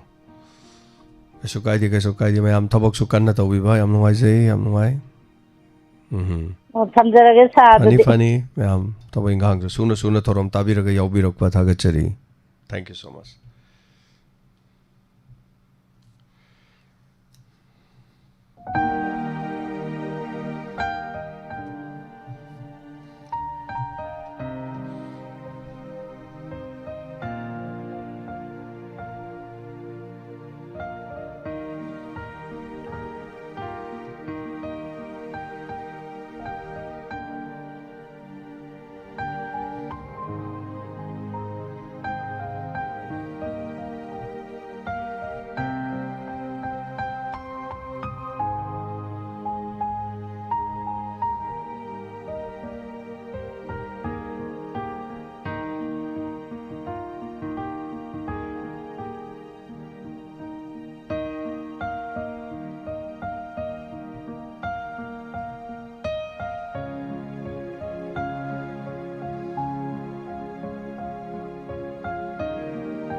Call to view from Masida.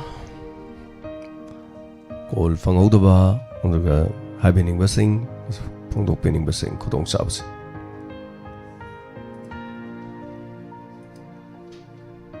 Koktum Sare, Tare, was a cancy, Tabako de Moxie Tabak Taribam to late. Tabaisi, Dam Louis, Sel Changi, everything. Tabaksi Hive Tare. Kung ani minute trying pan ku same sound check ku same kai su to dina dorgadi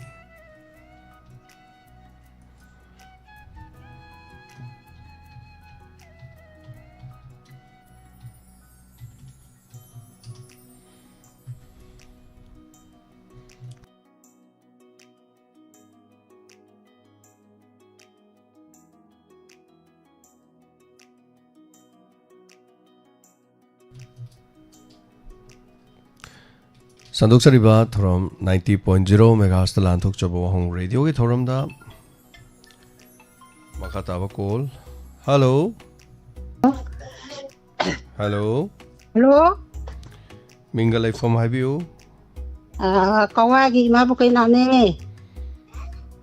Yang ko ine phang da bai sai phone je tau ba si lo gi tau nga ki di phangi ha ba. Karam kan tau ri ma khoi di sungla lakte number owner ram dong male. Aku khang di ai di phone he tau ha ba. Ada ꯑꯗꯣ ꯉꯁꯤꯗꯤ ꯐꯣꯟꯁꯦ ꯌꯦꯡꯕ ꯄꯨꯡꯁꯦ ꯆꯞ ꯆꯥ ꯂꯩꯔꯝꯃꯦ ꯑꯗꯩꯗ ꯅꯝꯃꯤꯅꯦ ꯏꯆꯥꯒꯤ ꯀꯩꯅꯣ ꯏꯃꯥ ꯇꯧꯕꯗꯣ ꯄꯨꯡ ꯑꯅꯤꯗꯩꯅ 3 ꯐꯥꯎꯕꯒꯤ ꯃꯅꯨꯡꯗ ꯇꯧꯕꯤꯌꯨ ꯑꯗꯨꯒꯤ ꯃꯃꯥꯡꯗ ꯇꯧꯕꯗꯤ ꯐꯪꯉꯣꯏꯕꯀꯣ ꯑꯣ ꯑꯗ ꯑꯩꯈꯣꯏꯅꯅꯦ ꯀꯩꯅꯣ ꯇꯧꯕꯁꯤ ꯌꯥꯝ ꯀꯟꯅ ꯍꯩꯕ ꯅꯠꯇꯕꯅꯤꯅ ꯉꯁꯤꯗꯤ ꯌꯦꯡꯕꯗ ꯃꯄꯥ ꯆꯥ ꯂꯩꯔꯝꯃꯦ ꯍꯣꯏ ꯍꯣꯏ ꯏꯃꯥꯒꯤ ꯐꯣꯟ ꯇꯧꯕꯁꯦ ꯑꯌꯥꯝꯕ ꯃꯇꯝꯗ ꯄ꯭ꯔꯣꯒ꯭ꯔꯥꯝ ꯍꯧꯗ꯭ꯔꯤꯉꯩꯗ ꯇꯧꯕꯒꯨꯝꯕ ꯌꯥꯝ ꯇꯧꯋꯤ ꯑꯗꯨꯅ ꯏꯃꯥꯅ ꯄ꯭ꯔꯣꯒ꯭ꯔꯥꯝ ꯍꯧꯗ꯭ꯔꯤꯉꯩꯗ ꯇꯧꯔꯒꯗꯤ ꯐꯣꯟ ꯄꯥꯏꯔꯛꯑꯣꯏ ꯍꯥꯏꯇꯥꯔꯦꯀꯣ ꯑꯣ ꯑꯅꯤꯗꯒꯤꯅ ꯀꯌꯥ ꯐꯥꯎ ꯃꯅꯨꯡꯗꯅꯤ ꯍꯥꯏꯕ 2ꯗꯩꯅ 3 ꯐꯥꯎ ꯃꯅꯨꯡ ꯇꯧꯕꯤꯌꯨ ꯏꯃꯥ ꯑꯣ ꯇꯧꯒꯦ ꯇꯧꯒꯦ ꯏꯆꯥꯒꯤ ꯀꯩꯅꯣ ꯍꯨꯔꯥꯟꯕꯒꯤ ꯀꯩꯅꯣ ꯀꯥꯗꯨꯅ ꯃꯔꯣꯟ ꯑꯃ ꯐꯖꯔꯒ ꯅꯣꯡ ꯆꯥꯛ ꯉꯝꯗꯦ ꯑꯗ ꯌꯥꯍꯧꯔꯛꯄꯁꯦ ꯙꯟ ꯍꯦꯛꯇ ꯆꯣꯡꯊꯣꯔꯛꯑꯦ ꯅꯨꯡꯇꯤꯒꯤ ꯑꯗꯨ ꯍꯦꯛ ꯌꯦꯡꯉꯒ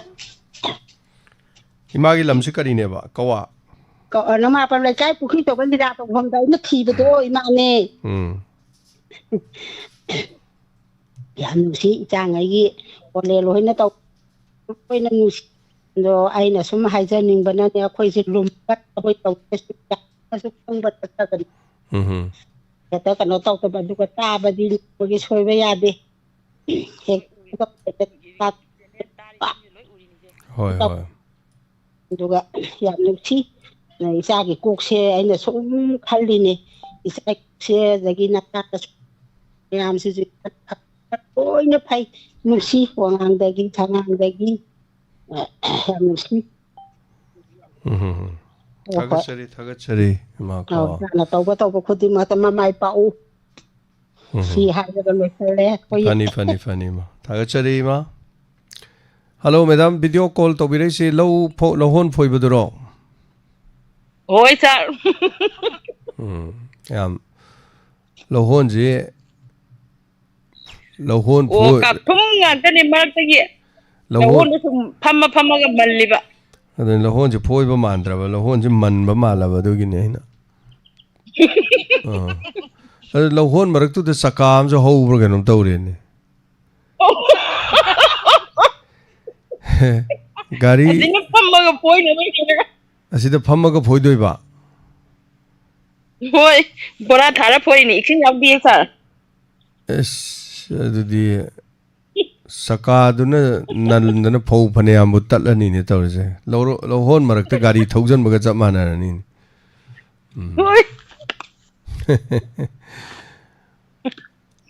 ꯁꯥꯔ ꯁꯨꯝ ꯀꯩꯅꯣ ꯇꯧꯕꯅꯤꯗ ꯑꯩꯈꯣꯏꯒꯤ ꯁꯨꯝ ꯀꯩꯅꯣ ꯑꯩꯈꯣꯏ ꯁꯨꯃꯥꯏꯅ ꯇꯧꯖꯔꯤ ꯈꯣꯠꯂꯤ ꯁꯥꯔꯒꯤ ꯄ꯭ꯔꯣꯒ꯭ꯔꯥꯝ ꯇꯥꯅ ꯍꯥꯏꯅ ꯇꯧꯕꯗꯨꯗ ꯑꯣ ꯐꯅꯤ ꯃꯦꯗꯥꯝ ꯎꯅꯤꯡꯗꯅ ꯇꯧꯖꯔꯛꯄꯅꯤ ꯁꯥꯔ ꯐꯅꯤ ꯑꯗꯨꯒ ꯃꯦꯗꯥꯝ ꯁꯥꯔꯒꯤ ꯍꯟꯗꯛ ꯏꯔꯝ ꯁꯤꯋꯥꯏꯗ ꯂꯤꯂꯥ ꯁꯥꯟꯅꯈꯤꯕ ꯑꯅꯧꯕꯗꯣ ꯁꯥꯔ ꯑꯩꯁꯦ ꯗꯤꯜꯂꯤꯗꯩ ꯊꯣꯛꯂꯛꯑꯒ ꯅꯪꯅꯕ ꯆꯦꯟꯕꯅꯦ ꯐꯤꯂꯝꯗꯒꯤ ꯌꯦꯡꯍꯧꯔꯦ ꯁꯥꯔ ꯑꯗꯨꯒ ꯌꯦꯡꯍꯧꯔꯦꯕ ꯃꯇꯦꯛ ꯈꯔ ꯍꯣꯏ ꯑꯗꯨꯒ ꯍꯧꯕꯗꯩꯗꯤ ꯅꯪꯍꯧꯗ꯭ꯔꯦ ꯏꯁꯩ ꯁꯛꯄꯒꯤ ꯃꯇꯥꯡꯗꯣ ꯍꯧꯕꯩ ꯌꯦꯡꯗ꯭ꯔꯁꯨ ꯌꯥꯏꯗ ꯑꯩꯈꯣꯏꯒꯤ ꯃꯇꯥꯡꯗꯣ ꯌꯦꯡꯍꯧꯔꯗꯤ ꯌꯥꯔꯦꯗ ꯌꯥꯔꯦ ꯁꯥꯔꯒꯤ ꯃꯇꯥꯡꯗ ꯀꯞꯄꯗ ꯍꯣꯏ ꯑꯩꯅ ꯁꯥꯔꯅ ꯀꯩꯅꯣ ꯅꯣꯡꯃꯩ ꯄꯥꯏꯔ ꯁꯨꯃꯥꯏꯅ ꯇꯧꯕꯩꯗꯣ ꯐꯣꯇꯣ ꯑꯃ ꯑꯩꯅ ꯁꯥꯔ ꯊꯥꯒꯤꯅꯤ ꯊꯥꯒꯠꯆꯔꯤ ꯃꯦꯗꯥꯝ ꯅꯨꯡꯉꯥꯏꯖꯔꯦ ꯀꯣ ꯊꯧꯔꯝ ꯁꯔꯨꯛ ꯌꯥꯕꯤꯔꯛꯄ ꯁꯤꯒꯤꯗꯃꯛ ꯑꯗꯨꯒ ꯍꯧꯖꯤꯛ ꯂꯧꯍꯣꯟ ꯐꯣꯏꯕ ꯑꯗꯨꯒ ꯂꯧ ꯁꯨꯕꯒꯤ ꯁꯤꯟ ꯑꯃꯁꯨ ꯎꯍꯟꯕꯤꯔꯛꯄ ꯊꯥꯒꯠꯆꯔꯤ ꯊꯦꯡꯛ ꯌꯨ ꯁꯣ ꯃꯆ ꯃꯊꯪꯒꯤ ꯀꯣꯂꯔ ꯂꯧꯈꯠꯆꯒꯦ ꯍꯜꯂꯣ ꯑꯩ ꯍꯧꯖꯤꯛ ꯁꯣꯔꯈꯩꯕꯝ ꯄ꯭ꯔꯁꯤꯗꯦꯟ ꯂꯦꯋꯥꯅꯤ ꯁꯥꯔ ꯇꯥꯛꯄꯤꯌꯨ ꯑꯣꯖꯥ ꯀꯔꯤ ꯋꯥꯐꯝ ꯉꯔꯥꯡꯁꯨ ꯌꯥꯝ ꯇ꯭ꯔꯥꯏ ꯇꯧꯏ ꯑꯗꯣ ꯉꯁꯤ ꯉꯔꯥꯡ ꯐꯪꯗ꯭ꯔꯦ ꯉꯁꯤꯗꯤ ꯐꯪꯉꯦ ꯍꯥꯏꯇꯥꯔꯦ ꯍꯣꯏ ꯗ ꯌꯥꯎꯁꯪꯒꯤ ꯃꯆꯠꯇ ꯑꯍꯣꯡꯕꯁꯦ ꯍꯟꯗꯛꯀꯤ ꯆꯍꯤꯅ ꯇꯣꯉꯥꯟꯕ ꯑꯍꯣꯡꯕ ꯑꯃ ꯂꯥꯛꯄ ꯑꯃ ꯂꯩꯀꯣꯗ ꯑꯩꯈꯣꯏ ꯀꯩꯅꯣ ꯏꯁꯤꯡꯒ ꯀꯥꯞꯁꯟꯅꯔꯒ ꯑꯃ ꯇꯧꯕ ꯑꯃ ꯂꯩꯗꯥꯏꯅꯦ ꯍꯣꯏ ꯃꯁꯤ ꯍꯥꯟꯅ ꯌꯥꯎꯔꯝꯗꯦ ꯍꯣꯏ ꯑꯃꯨꯛ ꯌꯥꯎꯈꯠꯂꯛꯑꯦ ꯑꯗꯨꯒ ꯈꯕꯔ ꯐꯣꯡꯗꯕꯅꯤ ꯑꯣꯖꯥ ꯑꯦꯛꯁꯤꯗꯦꯟꯗ ꯃꯤ ꯁꯤꯕꯁꯨ ꯌꯥꯝꯃꯤꯅꯦ ꯌꯥꯝ ꯁꯤꯕꯖꯥꯠꯅꯤ ꯌꯥꯝ ꯁꯤ ꯑꯗꯨꯒ ꯃꯔꯛꯁꯤꯗ ꯅꯨꯡꯉꯥꯏꯇꯕꯁꯤ ꯀꯔꯤꯅꯣ ꯍꯥꯏꯔꯒ ꯌꯥꯎꯁꯪꯁꯤ ꯑꯩꯈꯣꯏ ꯇꯥꯡ 23ꯗ ꯂꯣꯏꯈ꯭ꯔꯦꯀꯣ 19ꯁꯤꯗ ꯑꯃꯨꯛ ꯏꯁꯤꯡ ꯍꯩꯕꯤꯅ ꯑꯃ ꯂꯩꯗꯥꯏ ꯇꯥꯡ 3 ꯅꯤꯄꯥꯟ ꯍꯥꯏꯗꯧ ꯅꯠꯇ꯭ꯔꯣ ꯑꯣꯖꯥ ꯇꯥꯡ 3 ꯅꯤꯄꯥꯟꯗ ꯇꯥꯡ 3 ꯅꯤꯄꯥꯟꯗ ꯇꯔꯦꯠ ꯌꯥꯎꯁꯪ ꯂꯣꯏꯔꯕꯅꯦꯕ ꯑꯗꯨ 9ꯁꯤꯗ ꯑꯃꯨꯛ ꯇꯧꯕꯁꯤꯗ ꯑꯩꯈꯣꯏꯒꯤ ꯂꯦꯋꯥꯒꯤ ꯑꯩꯈꯣꯏ ꯇ꯭ꯔꯦꯖꯔ ꯍꯥꯏꯕ ꯇꯥꯔꯦ ꯅꯤꯃꯥꯏ ꯆꯥ ꯅꯤꯡꯊꯧꯒꯤ ꯑꯇꯥꯡꯁꯨ ꯀꯧꯏ ꯑꯋꯥꯡꯀꯥꯏ ꯑꯩꯈꯣꯏꯒꯤ ꯀꯥꯟꯇꯤꯟ ꯂꯝꯄꯥꯛꯇ ꯑꯩꯈꯣꯏꯒꯤ ꯑꯣꯖꯥꯅ ꯃꯤꯔꯥ ꯁꯥꯕꯤꯕ ꯂꯥꯏꯀꯣꯜꯒꯤ ꯍꯣꯜ ꯑꯃ ꯂꯩꯕꯗꯣ ꯍꯣꯏ ꯑꯗꯨꯒꯤ ꯅꯣꯡꯄꯣꯛ ꯊꯪꯕ ꯈꯣꯡꯅꯥꯡꯈꯣꯡ ꯑꯗꯨꯗ ꯑꯩꯈꯣꯏ ꯒꯥꯔꯤ ꯊꯧꯔꯒ ꯁꯝ ꯀꯛꯄ ꯆꯠꯄꯅꯦ ꯍꯜꯂꯛꯄꯗ ꯒꯥꯔꯤ ꯊꯧꯔꯤꯉꯩꯗ ꯏꯁꯤꯡ ꯍꯩꯖꯤꯜꯂꯛꯑꯦꯅ ꯒꯥꯔꯤꯗꯨꯁꯨ ꯁꯤꯠꯂꯦ ꯑꯗꯨꯒ ꯒꯥꯔꯤꯗꯨꯅ ꯑꯃꯨꯛ ꯑꯉꯥꯡ ꯑꯃꯗ ꯊꯦꯡꯗꯅ ꯃꯈꯨꯠꯇꯨ ꯁꯔꯨ ꯄꯨꯔꯥ ꯇꯦꯛꯑꯦꯅ ꯍꯧꯖꯤꯛ ꯔꯥꯖꯃꯤꯇ꯭ꯔꯤ ꯁꯤꯇꯤꯗ ꯃꯗꯨ ꯂꯥꯛ ꯑꯃꯨꯛ ꯆꯪꯅꯦꯅ ꯑꯗꯨꯃꯥꯏꯅ ꯄꯥꯏꯌꯦꯕ ꯑꯗꯨꯗꯤ ꯒꯥꯔꯤ ꯊꯣꯝꯃꯤꯗꯨꯅ ꯑꯣꯏꯅ ꯁꯤꯡ ꯇꯥꯔꯦꯅ ꯇꯧꯔꯤꯁꯦ ꯑꯗꯨꯅꯤꯗꯅ ꯏꯁꯤꯡ ꯍꯩꯖꯕꯗꯤ ꯃꯌꯥꯝ ꯌꯥꯝꯃꯁꯨ ꯍꯧꯖꯤꯛ ꯑꯃꯨꯛ ꯀꯅꯥ ꯍꯩꯖꯜꯂꯤꯗꯣ ꯊꯤꯕ ꯈꯪꯉꯝꯃꯔꯣꯏꯕ ꯋꯥꯔꯤꯕꯣꯕ ꯃꯥꯅꯤ ꯊꯝꯖꯅꯤꯡꯉꯤ ꯃꯐꯝꯗꯤ ꯀꯅꯥꯅꯁꯨ ꯀꯩꯅꯣ ꯐꯤꯔꯣꯜ ꯁꯦꯠꯂꯒ ꯒꯥꯔꯤ ꯊꯧꯔ ꯂꯥꯛꯏꯁꯦ ꯏꯁꯤꯡ ꯃꯣꯏꯅ ꯍꯩꯖꯤꯟꯗꯣꯏ ꯏꯁꯤꯡꯗꯣ ꯀꯣꯕꯤ ꯏꯁꯤꯡ ꯆꯥꯏꯗꯧꯅ ꯂꯤꯗꯤ ꯍꯩꯔꯣꯏꯕ ꯃꯥꯅꯤ ꯁꯤꯗ ꯍꯩꯖꯤꯟꯗꯣꯏ ꯏꯁꯤꯡꯗꯣ ꯐꯖꯅ ꯑꯩꯈꯣꯏꯒꯤ ꯀꯩꯅꯣ ꯃꯤꯅꯔꯦꯜ ꯕꯇꯟ ꯑꯩꯈꯣꯏ ꯄꯦꯀꯦꯖ ꯋꯥꯇꯔ ꯑꯩꯈꯣꯏꯒꯤ ꯖꯥꯔꯗ ꯍꯥꯞꯄ ꯏꯁꯤꯡꯗꯨꯗꯤ ꯀꯩꯁꯨ ꯑꯣꯏꯔꯝꯃꯣꯏꯕ ꯃꯥꯅꯤ ꯑꯣꯖꯥ ꯑꯃꯣꯠ ꯑꯀꯥꯏ ꯑꯗꯒꯤ ꯑꯕꯦꯔ ꯊꯤꯜꯂꯒ ꯑꯣꯏꯗꯣꯏꯅꯦꯕ ꯃꯗꯨ ꯑꯉꯥꯡ ꯑꯅꯤꯗꯨꯁꯨ ꯁꯣꯛꯑꯦ ꯑꯗꯒꯤ ꯑꯃꯅ ꯀꯩꯅꯣ ꯇꯧꯔꯦ ꯑꯗꯨ ꯒꯥꯔꯤꯗꯨꯗꯤ ꯀꯩꯅꯣ ꯃꯁꯛ ꯈꯪꯍꯧꯔꯕꯅꯤꯅ ꯑꯗꯩ ꯊꯣꯛꯇꯕ ꯂꯩꯔꯕꯅꯤ나 ꯍꯧꯖꯤꯛ ꯒꯥꯔꯤ ꯃꯄꯨꯗꯨꯅ ꯂꯨꯄꯥ ꯂꯥꯛ ꯑꯃꯔꯣꯝ ꯇꯤꯡꯕꯒꯤ ꯐꯤꯕꯝꯗ ꯂꯩꯔꯦꯕ ꯍꯧꯖꯤꯛꯁꯦ ꯑꯗꯩ ꯁꯣꯁꯤꯌꯦꯜ ꯃꯤꯗꯤꯌꯥꯗ ꯑꯃꯁꯨ ꯃꯤ ꯃꯁꯥ ꯅꯥ ꯂꯩꯔꯤꯗꯣ ꯑꯕꯦꯔ ꯇꯩꯁꯜꯂꯨꯔꯦ ꯇꯧꯈꯤꯕ ꯂꯪꯊꯔꯛꯄ ꯑꯃꯕꯨ ꯇꯧꯕꯣ ꯑꯩ ꯍꯥꯏꯗꯤ ꯑꯕꯦꯔ ꯇꯩꯕ ꯍꯥꯏꯕꯁꯤ ꯀꯃꯥꯏꯅ ꯇꯧꯒꯦꯗ ꯂꯥꯡꯕ ꯄꯥꯟꯕ ꯃꯤꯗꯨꯒ ꯂꯥꯡꯕ ꯄꯥꯝꯕ ꯃꯤꯗꯨꯒ ꯇꯩꯅꯒꯗꯕꯅꯦꯕ ꯌꯦꯟ ꯀꯥꯎꯅꯕꯁꯤꯕꯨ ꯐꯨꯠꯕꯣꯜ ꯁꯥꯟꯅ ꯃꯤ ꯀꯥꯎꯅꯕ꯭ꯔꯕ ꯌꯦꯟ ꯀꯥꯎꯅꯕ ꯃꯁꯦꯟꯗꯣ ꯑꯗꯨꯝ ꯑꯥꯗ ꯎꯅꯔ ꯀꯥꯎꯅꯕꯅꯦꯕ ꯑꯗꯨꯅ ꯃꯣꯏ ꯇꯩꯅꯤꯡꯕ ꯇꯧꯕꯗꯣ ꯍꯩꯖꯤꯟꯅꯤꯡꯕꯗꯣ ꯃꯣꯏ ꯑꯗꯨꯋꯥꯏꯒꯤ ꯑꯦꯅꯤ ꯀꯩꯅꯣ ꯀꯩ ꯍꯥꯏꯇꯥꯔꯦ ꯃꯣꯏ ꯃꯁꯦꯟ ꯍꯩꯅꯕꯅꯤ ꯈꯪꯗꯦ ꯑꯃꯅꯤ ꯈꯪꯗꯦ ꯒꯥꯔꯤ ꯊꯧꯗꯨꯅ ꯂꯥꯛꯄꯗ ꯍꯩꯖꯤꯟꯕ ꯍꯥꯏꯕꯁꯤꯗꯤ ꯑꯣꯖꯥ ꯀꯔꯤꯒꯨꯝꯕ ꯒꯥꯔꯤꯁꯤ ꯌꯥꯝ ꯀꯟꯅ ꯊꯧꯕ ꯑꯣꯏꯔꯝꯃꯒꯗꯤ ꯄꯨꯔꯥ ꯑꯦꯛꯁꯤꯗꯦꯟ ꯊꯣꯛꯇꯅ ꯁꯤꯗꯣꯔꯤꯅꯦꯕ ꯑꯗꯨ ꯁꯤꯕꯃꯛꯇꯤ ꯑꯗꯨꯝꯕ ꯀꯣꯛꯀꯤ ꯁꯔꯨꯛꯇꯗꯤ ꯁꯣꯛꯍꯧꯗ꯭ꯔꯦ ꯑꯗꯣ ꯁꯔꯨꯁꯤꯡ ꯄꯨꯔꯥ ꯇꯦꯛꯑꯦꯕ ꯑꯗꯨꯅ ꯁꯤꯒꯨꯝꯕ ꯃꯆꯠ ꯑꯍꯣꯡꯕ ꯂꯥꯛꯄ ꯐꯠꯇꯕꯗ ꯑꯍꯣꯡꯕ ꯂꯥꯛꯄ ꯃꯗꯨ ꯌꯦꯡꯉꯨꯗꯣ ꯄꯩꯁꯥ ꯆꯠꯀꯗꯣꯏꯗꯨ ꯑꯁꯣꯛꯄ ꯑꯉꯥꯡꯗꯨꯁꯨ ꯅꯨꯡꯉꯥꯏꯔꯔꯣꯏ ꯃꯃꯥ ꯃꯄꯥꯁꯨ ꯅꯨꯡꯉꯥꯏꯔꯔꯣꯏ ꯒꯥꯔꯤꯁꯨ ꯅꯨꯡꯉꯥꯏꯔꯔꯣꯏ ꯑꯗꯩ ꯒꯥꯔꯤ ꯊꯧꯔꯤꯕ ꯑꯉꯥꯡ ꯑꯅꯤꯗꯨꯁꯨ ꯑꯗꯨꯝ ꯁꯣꯛꯏ ꯌꯥꯝꯅ ꯇꯦꯛꯄ ꯇꯥꯕ ꯑꯗꯨꯃꯛꯇꯤ ꯅꯠꯇ꯭ꯔꯒꯁꯨ ꯑꯗꯨꯅ ꯁꯤꯒꯨꯝꯕ ꯑꯩꯈꯣꯏꯒꯤ ꯀꯔꯤ ꯍꯥꯏꯇꯥꯔꯦ ꯃꯁꯤꯒꯨꯝꯕꯁꯤ ꯌꯥꯝꯅ ꯇꯧꯍꯟꯅꯤꯡꯗꯕ ꯍꯥꯏꯇꯥꯔꯦ ꯂꯣꯏꯈ꯭ꯔꯗꯤ ꯂꯣꯏꯔꯦ ꯑꯩꯈꯣꯏ ꯏꯁꯄꯣꯔꯠ ꯂꯣꯏꯔꯦ ꯑꯃ ꯇꯧꯔꯦ ꯑꯩꯈꯣꯏ ꯂꯩꯀꯥꯏ ꯇꯧꯍꯟꯗꯦ ꯃꯥꯏꯞꯁꯨ ꯄꯥꯜ ꯂꯩꯕꯅꯤꯅ ꯑꯗꯨ ꯇꯧꯋꯤ ꯀꯩꯒꯤꯅꯣ ꯑꯗꯥ ꯇꯧꯋꯤ ꯀꯩꯒꯤꯅꯣ ꯍꯥꯏꯕ ꯃꯁꯤ ꯂꯥꯎꯋꯦ ꯑꯗꯨꯅ ꯂꯩꯀꯥꯏ ꯂꯩꯀꯥꯏꯗ ꯁꯤꯒꯨꯝꯕꯁꯤ ꯌꯥꯔꯤꯈꯩ ꯊꯤꯡꯁꯤ ꯅꯠꯇ꯭ꯔꯒꯗꯤ ꯑꯁꯤ ꯑꯅꯥ ꯌꯥꯎꯔꯒꯗꯤ ꯑꯣꯖꯥ ꯀꯔꯤꯒꯨꯝꯕ ꯃꯤꯗꯨ ꯁꯤꯔꯝꯃꯒꯗꯤ ꯑꯕꯦꯔ ꯍꯩꯖꯜꯂꯤꯁꯤꯡꯗꯣ ꯑꯦꯐ ꯑꯥꯏ ꯑꯥꯔ ꯄꯥꯜꯂꯛꯀꯅꯤꯅ ꯑꯣꯖꯥ ꯃꯥꯅꯤ ꯃꯥꯅꯤ ꯑꯗꯨꯅ ꯁꯤꯃ ꯂꯩꯔꯦ ꯑꯗꯒꯤ ꯃꯤ ꯁꯨꯕꯗꯅ ꯍꯧꯖꯤꯛꯁꯤ ꯑꯣꯖꯥ ꯐꯖꯅ ꯄꯩꯁꯥ ꯆꯪꯉꯤꯀꯣ ꯑꯩꯈꯣꯏꯒꯤ ꯂꯝꯄꯥꯛꯇ ꯄꯥꯡꯊꯣꯛꯄꯗꯨ 85 90 ꯃꯌꯥ ꯑꯗꯨꯃꯥꯏꯅ ꯆꯪꯉꯦ ꯑꯗꯨꯅ ꯊꯥꯏꯅꯗꯤ ꯄꯩꯁꯥ ꯌꯥꯝ ꯆꯪꯕ ꯑꯗꯨꯅ ꯍꯧꯖꯤꯛꯁꯤ ꯊꯥꯕꯜ ꯆꯣꯡꯕ ꯄꯩꯁꯥ ꯌꯥꯝ ꯆꯪꯕꯁꯤ ꯊꯥꯏꯅꯗꯤ ꯄꯩꯁా ꯈꯥꯏꯕꯁꯤ ꯂꯩꯀꯥꯏꯒꯤ ꯂꯩꯁꯥꯕꯤꯁꯤꯡꯁꯤ ꯄꯨꯂꯞ ꯄꯨꯜꯂꯒ ꯄꯩꯁꯥꯁꯤ ꯊꯥꯕꯜ ꯆꯣꯡꯕꯒꯤ ꯈꯥꯛꯑꯒ ꯃꯣꯏ ꯋꯥꯕꯒꯤ ꯁꯤꯡꯖꯨ ꯈꯔ ꯆꯥꯅ ꯄꯥꯐꯣꯔ ꯈꯔ ꯆꯥꯅ ꯑꯗꯨꯃꯥꯏꯅ ꯄꯩꯁꯥꯁꯤ ꯊꯥꯕꯜ ꯆꯣꯡꯕꯒꯤ ꯐꯖꯅ ꯑꯩꯈꯣꯏꯒꯤ ꯄꯩꯁꯥ ꯃꯨꯜꯂꯦꯕ ꯍꯧꯖꯤꯛꯁꯤꯅ ꯀꯃꯥꯏꯅ ꯇꯧꯒꯦꯕꯨ ꯑꯩꯈꯣꯏꯒꯤ ꯊꯧꯔꯤꯁꯤ ꯑꯉꯥꯡ ꯑꯅꯤ ꯃꯃꯥ ꯑꯃꯒꯅ ꯃꯇꯥꯏ ꯂꯩꯕ ꯑꯗꯨ ꯂꯩꯁꯥꯕꯤ 3-4 ꯄꯨꯟꯁꯤꯜꯂꯒ ꯊꯥꯕꯜ ꯆꯣꯡꯕꯒꯤ ꯅꯠꯇꯦ ꯑꯗꯨꯝ ꯆꯥꯛꯆꯥ ꯍꯩꯖꯥꯟꯅꯕ ꯆꯥꯊꯣꯛꯄ ꯊꯛꯇꯣꯛꯄ ꯑꯗꯨꯃꯥꯏꯅ ꯇꯧꯔꯒ ꯇꯧꯕꯒꯤ ꯁꯤꯁꯇꯦꯝ ꯑꯃ ꯂꯥꯛꯑꯦꯕ ꯑꯗꯨ ꯍꯌꯦꯡꯗꯤ ꯀꯗꯥꯏꯗꯒꯤꯅꯣ ꯃꯗꯨ ꯉꯁꯥꯏꯒꯤ ꯆꯣꯡꯗꯕꯗꯤ ꯌꯥꯗꯕꯅꯤꯅ ꯂꯩꯀꯥꯏ ꯑꯃ ꯄꯥꯝꯃꯤ ꯂꯩꯀꯥꯏꯗꯨꯗꯒꯤ ꯂꯩꯁꯥꯕꯤ ꯂꯩꯌꯦ ꯄꯥꯛꯇꯛ ꯑꯃꯨꯛ ꯈꯥꯏꯔꯛꯄ ꯑꯗꯣ ꯑꯗꯨꯃꯥꯏꯅ ꯊꯥꯕꯜ ꯆꯣꯡꯕꯗ ꯄꯩꯁꯥ ꯃꯨꯜꯂꯤꯁꯤ ꯀꯔꯤꯒꯤꯅꯣ ꯍꯥꯏꯕꯁꯦ ꯑꯩꯈꯣꯏ ꯊꯥꯕꯜ ꯆꯣꯡꯅꯕꯒꯤ ꯄꯩꯁꯥ ꯃꯨꯜꯂꯤꯅꯦꯕ ꯊꯥꯏꯅ ꯇꯧꯔꯝꯕꯁꯦ ꯍꯧꯖꯤꯛꯇꯤ ꯑꯗꯨꯒꯤ ꯃꯊꯠꯇꯨꯃ ꯇꯧꯗ꯭ꯔꯦ ꯑꯗꯨꯒ ꯑꯍꯨꯝ ꯁꯨꯕꯗꯅ ꯑꯩꯈꯣꯏꯒꯤ ꯊꯥꯕꯜ ꯆꯣꯡꯕꯁꯤ ꯍꯧꯖꯤꯛꯁꯤ ꯃꯈꯣꯟ ꯌꯥꯝꯅ ꯍꯧꯕꯅ ꯃꯔꯝ ꯑꯣꯏꯔꯒ ꯊꯥꯏꯅꯒꯤ ꯃꯇꯝꯗ ꯑꯣꯏꯔꯒꯗꯤ ꯍꯥꯏꯕ ꯊꯧꯗꯣꯛ ꯊꯣꯛꯇꯕ ꯌꯥꯏ ꯑꯩꯈꯣꯏꯒꯤ ꯋꯥꯡꯖꯤꯡ ꯍꯣꯇꯥꯝꯕꯒꯤ ꯄꯥꯏꯑꯣꯅꯤꯌꯔꯁ ꯀ꯭ꯂꯕꯀꯤ ꯁꯦꯀ꯭ꯔꯦꯇꯔꯤ ꯏꯕꯣꯏ ꯌꯥꯏꯃꯗꯣ ꯃꯥꯒꯤ ꯌꯨꯝꯁꯤ ꯃꯥꯒꯗꯤ ꯂꯝꯄꯥꯛꯇꯨꯒꯗꯤ ꯌꯥꯝ ꯅꯛꯅꯩꯗꯅ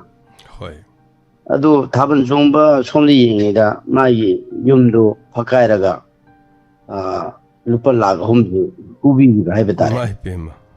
ꯊꯝꯖꯅꯤꯡꯉꯤ ꯃꯐꯝꯁꯦ ꯑꯩꯈꯣꯏ ꯂꯩꯀꯥꯏ ꯑꯗꯨꯝ ꯂꯥꯎꯏ ꯁꯨꯝꯕ ꯀꯨꯝꯍꯩ ꯍꯔꯥꯎ ꯇꯧꯗꯧꯔꯦ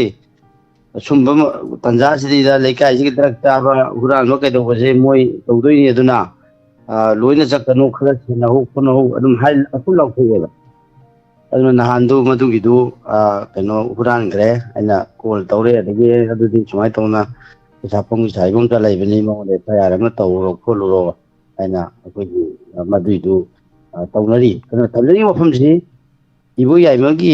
ꯑꯩꯈꯣꯏꯒꯤ ꯃꯥꯒꯤ ꯌꯨꯝꯗꯨꯗ ꯐꯛꯀꯥꯏꯔꯒ ꯍꯨꯔꯥꯜꯂꯤꯗꯨ ꯁꯍꯔ ꯂꯩꯀꯥꯏꯗꯒꯤꯅ ꯅꯦꯕꯔ ꯂꯥꯛꯑꯣꯏꯕ ꯑꯩꯈꯣꯏ ꯂꯩꯀꯥꯏꯗꯅ ꯂꯥꯛꯑꯣꯏꯕ ꯃꯥꯒꯤ ꯏꯃꯨꯡꯗ ꯁꯦꯜ ꯂꯩ ꯍꯥꯏꯁꯦ ꯃꯥꯒꯤ ꯑꯗꯨꯒꯤ ꯁꯔꯥꯎꯟꯗꯤꯡꯗꯨꯒꯤ ꯃꯤ ꯌꯥꯎꯗꯣꯏꯅꯦꯕ ꯁꯔꯥꯎꯟꯗꯤꯡꯗꯨꯗ ꯀꯔꯝꯕ ꯃꯤꯅꯣ ꯍꯥꯏꯔꯒ ꯊꯥꯕꯜ ꯆꯣꯡꯗꯣ ꯃꯥ ꯌꯦꯡ ꯂꯥꯛꯑꯝꯃꯔꯣꯏ ꯍꯧꯖꯤꯛ ꯍꯨꯔꯥꯟꯗꯤ ꯀꯥꯡꯕꯨꯁꯦ ꯍꯧꯖꯤꯛꯀꯤ ꯊꯥꯕꯜ ꯆꯣꯡꯗ ꯌꯦꯡ ꯂꯥꯛꯑꯝꯃꯔꯣꯏ ꯑꯗꯨ ꯊꯥꯕꯜ ꯆꯣꯡꯉꯤꯉꯩꯗ ꯁꯣꯝꯗ ꯍꯨꯔꯥꯟꯗꯣꯏꯅꯤꯅ ꯑꯗꯨꯅ ꯑꯦꯅꯤ ꯂꯩꯀꯥꯏ ꯂꯩꯀꯥꯏꯗ ꯑꯩꯈꯣꯏꯒꯤ ꯁꯤꯒꯨꯝꯕ ꯂꯤꯂꯥ ꯍꯦꯛ ꯇꯧꯕꯒꯨꯝꯕ ꯑꯍꯧꯕ ꯁꯥꯎꯟ ꯄꯥꯝꯕꯒꯨꯝꯕ ꯁꯨꯝꯕ ꯇꯟꯖꯥꯁꯤ ꯂꯩꯀꯥꯏꯗꯒꯤ ꯃꯔꯨꯑꯣꯏꯅ ꯗ꯭ꯔꯒ ꯆꯥꯕꯁꯤ ꯌꯥꯝ ꯍꯨꯔꯥꯜꯂꯦ ꯀꯩꯅꯣ ꯍꯥꯏꯔꯒ ꯃꯣꯏꯁꯤ ꯋꯥꯠꯇꯕꯅꯤꯅ ꯑꯗꯨꯅ ꯅꯍꯥꯟꯁꯨ ꯑꯣꯚꯔ ꯗꯣꯁ ꯑꯃ ꯑꯩꯈꯣꯏ ꯁꯉꯥꯏꯌꯨꯝꯐꯝꯒ ꯂꯝꯕꯤꯒ ꯇꯥꯏꯅꯕ ꯗꯥꯝꯗꯨꯒꯤ ꯑꯩꯈꯣꯏꯒꯤ ꯑꯁꯣꯝꯒꯤ ꯀꯩꯅꯣꯝ ꯊꯪꯕ ꯑꯩꯈꯣꯏꯒꯤ ꯑꯋꯥꯡꯂꯣꯝ ꯊꯪꯕ ꯅꯥꯀꯟꯗꯨ ꯇꯥ ꯂꯩꯔꯝꯃꯦ ꯑꯗꯨ ꯀꯣꯟꯅꯗꯤ ꯃꯣꯏ ꯁꯦꯟꯇꯔꯒꯤ ꯃꯤ ꯂꯥꯛꯑꯒ ꯍꯤꯗꯥꯛ ꯀꯥꯞꯁꯟ ꯈꯣꯠꯆꯟ ꯇꯧꯔꯒ ꯑꯗꯨꯃꯥꯏꯅ ꯇꯧꯔꯒ ꯇꯧꯋꯦ ꯑꯗꯨꯅ ꯑꯩꯈꯣꯏꯒꯤ ꯁꯃꯥꯖꯁꯤꯗꯩꯁꯤꯗ ꯅꯣꯡꯃ ꯅꯣꯡꯃꯒꯤ ꯇꯥꯍꯩꯗꯕ ꯎꯍꯩꯗꯕ ꯇꯧꯔꯣꯏꯗꯕ ꯊꯕꯛ ꯃꯌꯥꯝ ꯑꯃ ꯑꯩꯈꯣꯏ ꯃꯇꯪ ꯐꯠꯇꯕꯗ ꯁꯨꯝ ꯍꯣꯡꯒꯠꯂꯛꯄꯁꯦ ꯑꯐꯕꯅꯤ ꯍꯥꯏꯕ ꯑꯣꯏꯔꯣꯏꯗꯅꯦ ꯑꯣꯏꯔꯣꯏ ꯄꯥꯔꯣꯏ ꯑꯗꯒꯤ ꯑꯐꯕꯁꯦ ꯁꯤꯊꯔꯒ ꯑꯗꯩ ꯑꯐꯕ ꯊꯕꯛ ꯇꯧꯕꯁꯦ ꯑꯩꯈꯣꯏꯒꯤ ꯀꯩꯅꯣ ꯉꯝꯃꯛꯇ꯭ꯔꯒ ꯑꯉꯥꯡ ꯀꯥꯡꯕꯨ ꯂꯩꯕꯁꯦ ꯑꯗꯨꯅ ꯑꯁꯤꯒꯨꯝꯕ ꯌꯥꯎꯁꯪꯒꯤ ꯃꯆꯠꯇ ꯌꯥꯝꯅ ꯍꯣꯡꯉꯛꯄ ꯑꯁꯤꯅ ꯏꯃꯨꯡ ꯀꯌꯥꯗꯤ ꯑꯩꯈꯣꯏꯒꯤ ꯍꯧꯖꯤꯛ ꯌꯦꯡꯉꯣ ꯀꯩꯅꯣ ꯂꯥ ꯑꯃ ꯇꯤꯡꯗꯣꯔꯤꯁꯤ ꯂꯥ ꯑꯃꯁꯤ ꯌꯥꯝꯅ ꯄꯣꯠꯅꯤ ꯑꯗꯨ ꯏꯃꯨꯡꯗꯨꯅ ꯀꯌꯥꯝ ꯅꯨꯡꯉꯥꯏ ꯀꯩꯅꯣ ꯇꯧꯔꯝꯒꯅꯤ ꯑꯗꯩ ꯑꯦꯛꯁꯤꯗꯦꯟꯗ ꯍꯟꯗꯛꯀꯤ ꯁꯤꯈꯤꯕ ꯀꯩꯗꯧꯔꯤꯕ ꯈꯨꯝꯕꯣꯡ ꯑꯁꯣꯝꯗ ꯑꯗꯩ ꯃꯣꯏꯔꯥꯡꯗ ꯀꯔꯤꯗ ꯃꯌꯥꯝ ꯑꯃ ꯊꯣꯛꯏꯕ ꯃꯌꯥꯝ ꯌꯥꯎꯔꯤꯑꯕ ꯑꯗꯨꯅ ꯑꯩꯈꯣꯏꯁꯤ ꯌꯥꯎꯁꯪ ꯂꯥꯛꯄꯁꯤꯗꯩꯗ ꯑꯩꯈꯣꯏꯁꯤ ꯀꯥ ꯍꯦꯟꯅ ꯀꯔꯤ ꯍꯥꯏꯇꯥꯔꯦ ꯇꯧꯔꯣꯏꯗꯧꯕ ꯇꯧꯕꯁꯤꯅ ꯊꯣꯛꯑꯣꯏꯗꯧꯕ ꯊꯧꯗꯣꯛ ꯋꯥꯊꯣꯛ ꯀꯌꯥ ꯊꯣꯛꯂꯛꯅꯕꯒꯤ ꯃꯔꯝ ꯑꯣꯏ ꯌꯥꯔꯤꯃꯈꯩ ꯍꯥꯏꯔꯤꯕꯁꯤꯡꯁꯤ ꯊꯣꯛꯇꯅꯕ ꯑꯗꯩ ꯀꯨꯝꯍꯩ ꯍꯔꯥꯎ ꯇꯧꯕ ꯀꯥꯟꯗ ꯑꯩꯈꯣꯏ ꯌꯨꯝꯁꯤ ꯄꯨꯔꯥ ꯊꯥꯗꯣꯛꯇꯕꯤ ꯊꯥꯗꯣꯛꯑꯒꯁꯨ ꯉꯥꯏꯍꯥꯛ ꯃꯔꯛꯇ ꯆꯦꯛ ꯇꯧꯕ ꯈꯣꯠꯄ ꯑꯗꯨꯝꯕꯒꯤ ꯇꯉꯥꯏ ꯐꯗꯕꯁꯤ ꯂꯩ ꯍꯥꯏꯕꯗꯤ ꯐꯣꯡꯗꯣꯛꯆꯒꯦ ꯑꯗꯨ ꯇꯧꯖꯕꯅꯤ ꯊꯥꯒꯠꯆꯔꯤ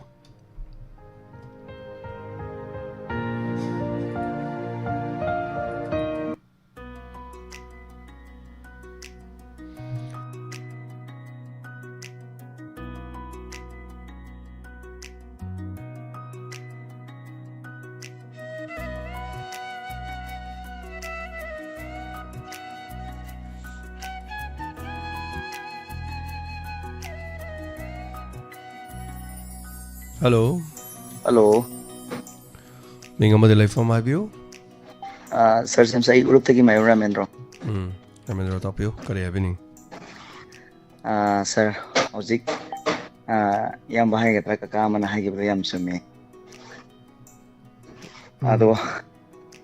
yausang se Ozik yam nadi Ozik yam kenare. Ozik ki matam se apik yam na ispolom dalo ina may onsilap kasi madi. Yam tina nungai hay tare. Adoga, Sir, sada hangganing ba mana? Sir, sa itatat na program ko timagta dagi Sir si konsen gitu bang agta yam bataw po nina. Konsen siyam to inasiba. Mani. Do Sir, konsen siba se kari tawra ka di yam tuna phabage. Konsen siba ge allergy khara taw bujane egi se allergy gi hidak khara chai adu natana antibiotic khara adu khara chari adu natana topa kaisu leite singba pothaba watpa tumba watpa singba khara tawi aduga lok khubadagi khuman badagi konjen siba haiba malai aigi se lok khuman badagi di oide nahan ga I tawrisi lok thungbadi natte aduga waba yadaba haiba tare khara waba de car thoroga lamsi khara yam chaluba mafam si khara chaluba do hala akanda song pothadaba ade wari iba khotpa tawbase kok tang sai gi thabak si myam changmanin waba henba aduna ni aduga sum konangda chai sing charaga kitang amuk te khalakpa adagi amuk khara sum waba sum hende helagana yarangi wangang dana khara leiba do de khrong phai wangang gi amuk su henjalle hai tare ado allergy ne gastric oibane aduga maram hai tare aigi oinadi allergy leiba aduga ena khara khoi kare hai tare kokta khara khanjan gan ba khara leiba hai tare anxiety gi type khara leiba hai tare masi jo leiye khara khara thabak mayam torokpani na hai tare ko yoi ba sidi awaba nungai ba loi leidana aduna waba nungai ba khakin natana thabak ki hai tare tension jo yam leijan Ramendra Tapio tai kare kare happening ba habiu atai desa do konjin sibase ai janda sport ki tawbasida sum yaksanga mai lainana sum asade sum ngangar pasida sport की सुम my पारगा लाउरुबा ये दुदी खरा तौबने अदई अंगांग सिंगदा असे over voice हेना लाउरुबा समना हाबदा sound होबा थाबा इसै थाबा अदुगे सै थारिङै दुदा नंग अंगांग सिंग अंगांग सा सोमदा लाओ hey noi somda lao gaina kauba lauba degi khara voice se over oina season ruraga di khonjen tagalle maroina dumai khara torom dong male khara lauba khotpagi yoksang sport gi khara torom dong male badudi hoi sir ada aina sir khangjaning ba sir dos yam to itoina thokpa problem oibani na adagi sir gi thabak si so yam bana khonjen gi thabak ngakta oina tawbani na si yam tuna improve la kadaba adagi yam to na ju sigalle maram de kalai kai gi club की microphone से sir I याम बसुम पाइजा बसिदा याम तो नै सी बसे sir दसु दाना रखती sir sir सु तोय तोय थोकपनी ना करी करी सेक्शन प्रॉब्लम अदुने यारिंगै तमना तमना ngambiba नदेगी वायम ngamgidaba अदुगा konjen do mutang di test tok thokpio khoigi ENT gi doctor amda konjen gi manung du da kari lei pomkhat pa leibra unja hen ba de khotpa de gastric tawru su tawen ai ju test khara tawrui ado doctor da tanar kanda haitare doctor tanaba doctor do dum khangbining asu kona dum message tawbiro dum haijarak yam no ngajare sir thorom ning waro jaw singa sina live ka phone ka tawra yaw buse ahan bane live ado atai program do di dum thoga dum phajana yawe ado ka sir gi puning ge waram di directly call tawra yaw buse singa sina an yam no ngajare ngasi record mane haitare Thank you.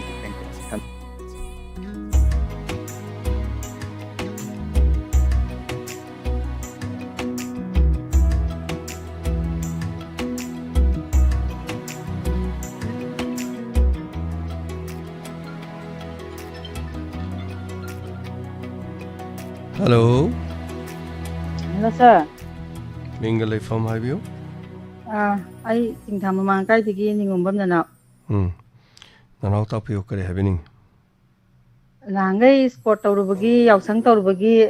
sargi program je taba phangautre ba seng hairab ko. Halaga budi nungdang da budi kano speaker tayadi sum taba speaker tayadi nomagi lepa ya de bata ba. Atai ti program di ta tre ba seng hairab da. Ngarang loire hangam khawa mung chale khoi ki thi ngasina sport na hanga yaurbi angangi ahangi myam phi myam sure ngasi je Targe theorem जे ना radio जी थाका तो radio जी में यम सेंग ता ताब खंगेबा यम सेंग ना करीम तक short पे का हाय दिन हांगा इना सावी ने साडे मेसेज थाबदो सौ थोंग ना ताब यम नोय तब हाय तारे अदो सौरु थोंग सम ताबने बाय जे दो ngasi thara yung de ak ma ek seng ga pung seng le me yam nongai je sig dam ga sar thaga ten tawba ado mai mulati put na mut pi ma di leire ano leina ma khoi gi backup tu ya gidre backup si yada se mai je tak mut pakanda ma ha backup tu na tek na on tau jabane ba na hojik si mai he mut pagari do je sut na mut ki bai phibam am leire na masi ma backup tu lei da kamai tau do no kyam chang do no khangdari madum apan badi khara thoni atai di khara ga dum ta ba yana ba hona jaraki na makha habiu kari ke habiu makha da na mo sai sa na hatet puning waron horopada pau da hogi sna ten da kaino na kuki na nongai kapsa len to bodo अदुजु ताब जम नुंगाइ जदबा दे असोपन ना ये कइदो यावना बजाला खो जो हाना दे लेरमबनी ना नुंगाइ ते ताबदा दगा साना मु सिना कइ थे अमु हाइबदो मोइगी मरोंददी मोइगी लमदो सिना कइ थे हाइबनेबा मोइगी मोइ नागा मरोंद हाइता या दो खोइ रोंदनदी मिते रोंदनदी सना थेन हार खांगनबनेबा तमानेबा कइनोदी होय असेंबदि सना कइ थेलना हाइबने अदा मोइना ने खोइगी लोन जे खोइ लोदना सना थेन मोइ रोंदना सिना कइ थे हाइबा थै हाइबनेबा थै सिना कइ थे अदुदो चपदि मानेबको चमानै अदगी कइनोदसु पाव मु पार्क जैन सुम ताजबदसु खोइगी सोमदाल ना हे हाइबको अदुसु सोमदाल हाइबनेतेबा सोमदल हाइबनेबा मोदि सोमदल हाइबनेबा खोइना सोमदि स्पेलिंग दि येंगा पाराइबनिना सोमदाल ना थोकिबनेबा DAL दो होय होय मोइ सोमदल हाइबनेबा सिंबगिदि अरे हाइफेट उचारोन दो खोइनादि लोइना दोन लेराबनिना मोइगी लमजिंदि लोइना मेक सेंखेना खंबा आइना सम खंजबा हाइतारे होय नुंगारे अदो होरेन रेडियो तो मु येंबिरो नुमिदांग gi matamda khara sobra अदो नुमिदांग दसु दुम फरगदि फै हाइदना मेसेज समतंग थाबिरो होरेन को हो सर नुमिदांगदसु कोई टेस्ट खर तौगिदोरी खर येमिनसिको माने सर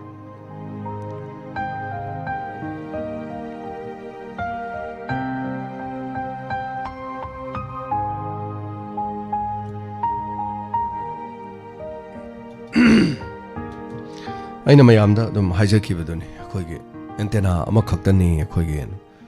ꯑꯗꯣ ꯑꯦꯟꯇꯦꯅꯥ ꯑꯅꯤ ꯄꯥꯟꯒꯦꯅ ꯉꯁꯤ ꯑꯦꯟꯇꯦꯅꯥ ꯑꯅꯤꯃꯨꯛ ꯄꯥꯜꯂꯒ ꯌꯦꯡꯖꯕꯅꯤ ꯑꯗꯨꯅ ꯌꯥꯝ ꯀꯟꯅ ꯅꯠꯇ꯭ꯔꯁꯨ ꯑꯅꯤ ꯄꯥꯜꯂꯛꯄꯅꯤꯅ ꯍꯥꯟꯅ ꯈꯤꯇꯪ ꯁꯧꯔꯝꯕꯗꯨ ꯈꯤꯇꯪ ꯐꯒꯗꯕ ꯃꯥꯜꯂꯤ ꯍꯦꯛꯇꯅꯤꯗ ꯕꯦꯔꯥꯅꯤꯗ ꯃꯦꯆꯤꯟꯒꯤ ꯊꯕꯛ ꯍꯥꯏꯁꯦ ꯁꯤ ꯉꯥꯛꯇꯅꯤꯗ ꯑꯃꯨꯛ ꯕꯦꯔꯥ ꯇꯧꯏ ꯑꯃꯨꯛ ꯌꯥꯗꯦ ꯑꯃꯨꯛ ꯌꯥꯅꯤ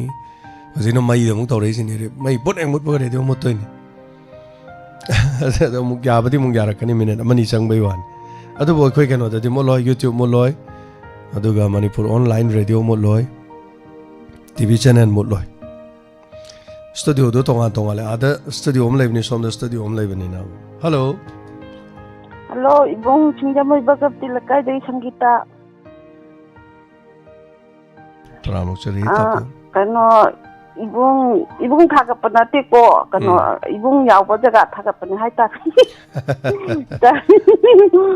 나랑이 간 야우성 마이 타번 놈이끼 릴라 쳤더기 그노 블록 타갈라고도수 얌파제에 마펑 쳤더기 lambi가 좀 자가 거기나 분치도 짰지바 짰어도 방노이도부터가 딱 타이다고도 얌 좀 농치요 파자 비디오도 야 파제 일람지 저거는 예행보다기 비디오도는 헬레 파자버스. 아이네 가라 파자한 바 있다래. 아두도 파자래. 아두가 안다 약속은 지 한기 이붕 올리라 예행고 방보도 뿌라 아이나 마망도 학보도 구막답이 축간 칸데 빌라레디 카가가 이붕 올 파티네 축간 칸다바. akhoi la pakhi lila do akhoi na yening de na thojong ga chalo halak palki athong lan da akhoi ram haida ge taw buji da ibung ngo jai ga thojeng ju ho bani bai na hoi siri ibung oi lila li nai tanara khni yo chang da bi aduga anda yak chawon ngi lila mapha bani hum yenge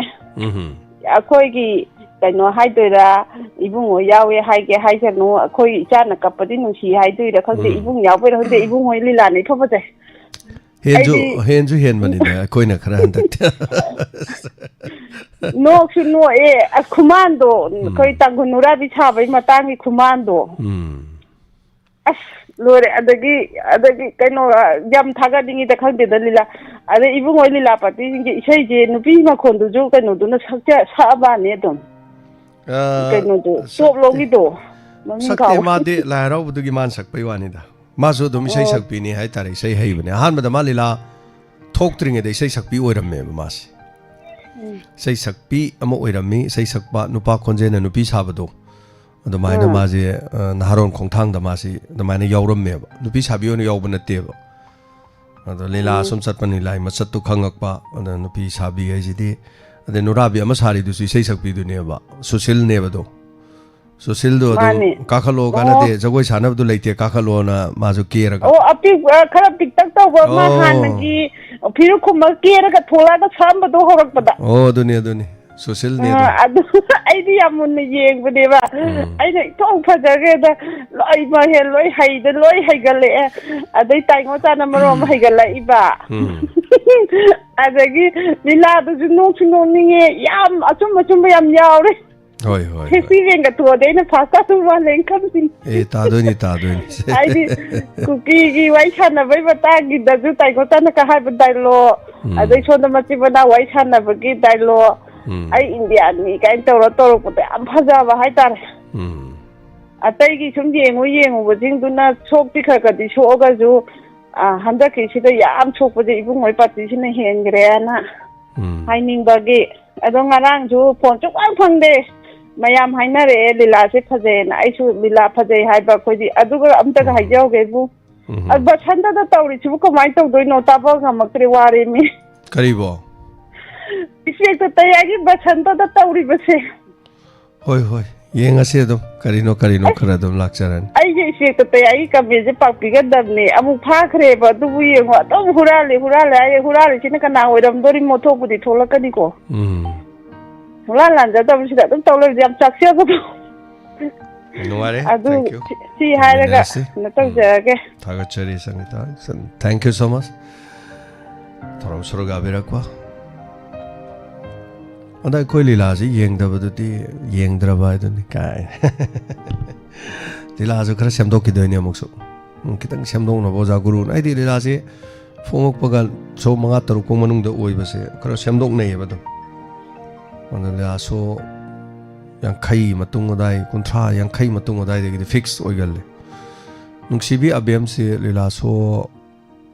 contra yang kai kare hen bodi nung sibi abem se phadi phajabam khangdaba dongna dam tawramme nung sibi abem se aduga ozana mo lila se karmaning mamang semto o kandadi pop amuk ta ge damain tawduna ko leiye damain de mau mamang kre part 2 do lila se so yang kai hela bodi as phajaba wali en tawramme marakta semdoki semdo kana us phajare no haigi Samai was lay. Was I way am I? Because some tongue to be a hand of Pongmonum to Tentadanen. Then had a babokai.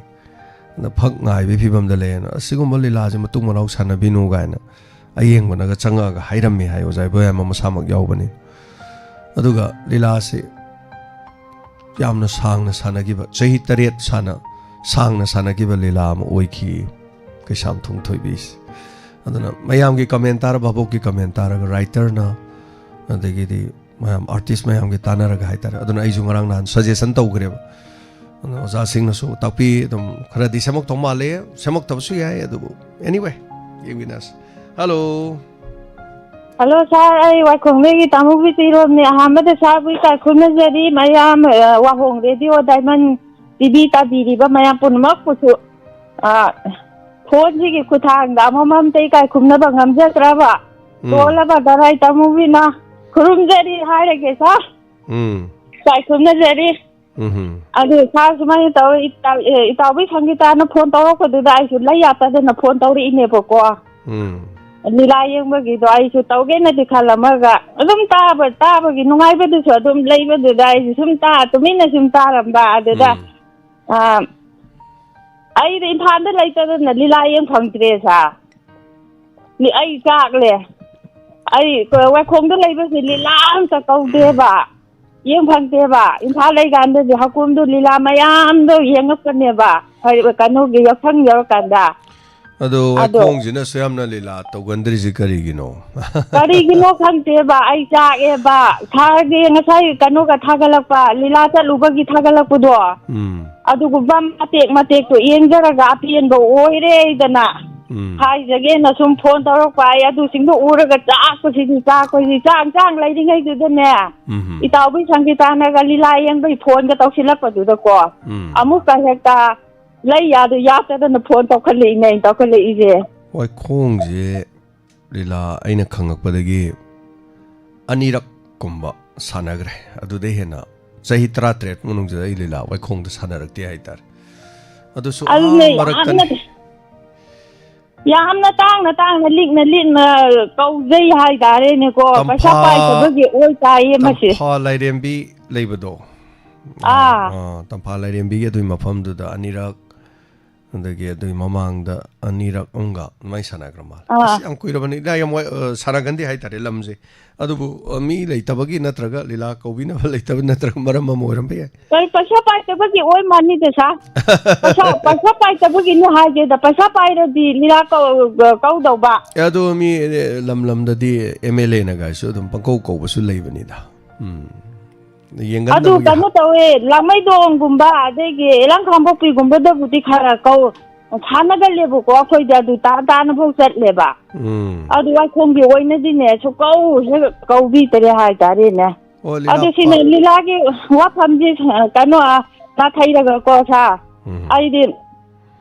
sumna lai ta su ai se thawai nan thok ko sungam dra adege imana bi Ima Saklabi, Saklabi, Rupi, Karikara, sing the Amata Pau Ngamdra. Photo number Nanjatre Haitarina. Karala, this one Kautoker do Bonida. Kato, go over this Kau, go out and I give Maram Yam Labor Cosa. Adu Maram do Laven in a Sukau, Karikina Haiganda. Tare the two in very high in Neba. I give Itadegi, Pominava, Ima Ipa or Roy in our row. Asi signisidagi hena moina tawbira podagi hena sargi mari dagi ko ai de ima saklabi so 이마도 깨졌더래 아이디 이마 설거지 뭐 레이리에 싱자마이다 네네루히니도 아데이도 아이게 아빠고 이마디기 방주에 이마원도 인기자리 해보고 아드나 하나께 아이게 가노지 에카운지 아이는 제로 밸런스가 가노 항우다나 역상 여름다이도 깍비 그래보고 아데이도 싱자마이 잘라가 아이게 뒤에상 타질로라가 아무까 굳이 야래 항독래봐 아데이도 다이지 나오기더나고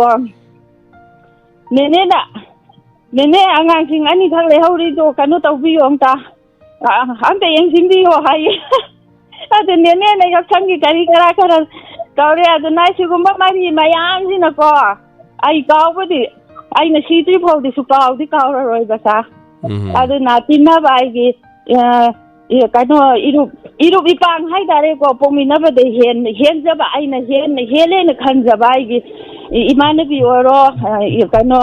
이카 타바 오로 시싱지나부 아이원데디고 아이기 뽕미나루바데기 모호이나 amo 헬레 하이다래네사 아시기 마리시 가이데기 라키번 모 하이다래가디 타기 마팜데기 라키번 마리니나고 아이디 punchigi oinadi kaudi kauraroiba ado aina toladi oibagi mohoida aina matikana haidi aina sima tawbi haibadi aidi ngamjataba haidare thamoidadi adum khanjaraga leiba sumaina oina tawre saradana thawbangi iti aruni ga to ima haidi tumbasu tumna adum haidi manadi kautho amani ga khalanga thangte ai iti aruni hoida kaungan chat phamdoini ko ai thaba khutin jibu kari no kari pa khute no gaina itom taka ju khanje yu ko marang maragda aduna asasi masi ai gi laiba ki oina ni khubak na mata khubasi makon hauti habadu ipai puna haibiram do on thok chungre du ko ai gi punsi ji makon hautrabni ko ina amu mu ge heta khanjare e bai tom ta adune da sa aduna ai ngasi de na sum matam khitang laurakpani sa thamjarage थागचरी होय सा थामजरी अदो ngसाई लीला gi wafam du de लीला कौदबदो पैसा पाइदबगी ओइरमोय लीला पामदबगी ओइरमदोय पामबु पामदि को मीना बु ngaujagraba Meena बु पामबा थिंगब ngamba जानथि एकता संबन कालगा चतप जानिदा पामदा तौरिनि हायता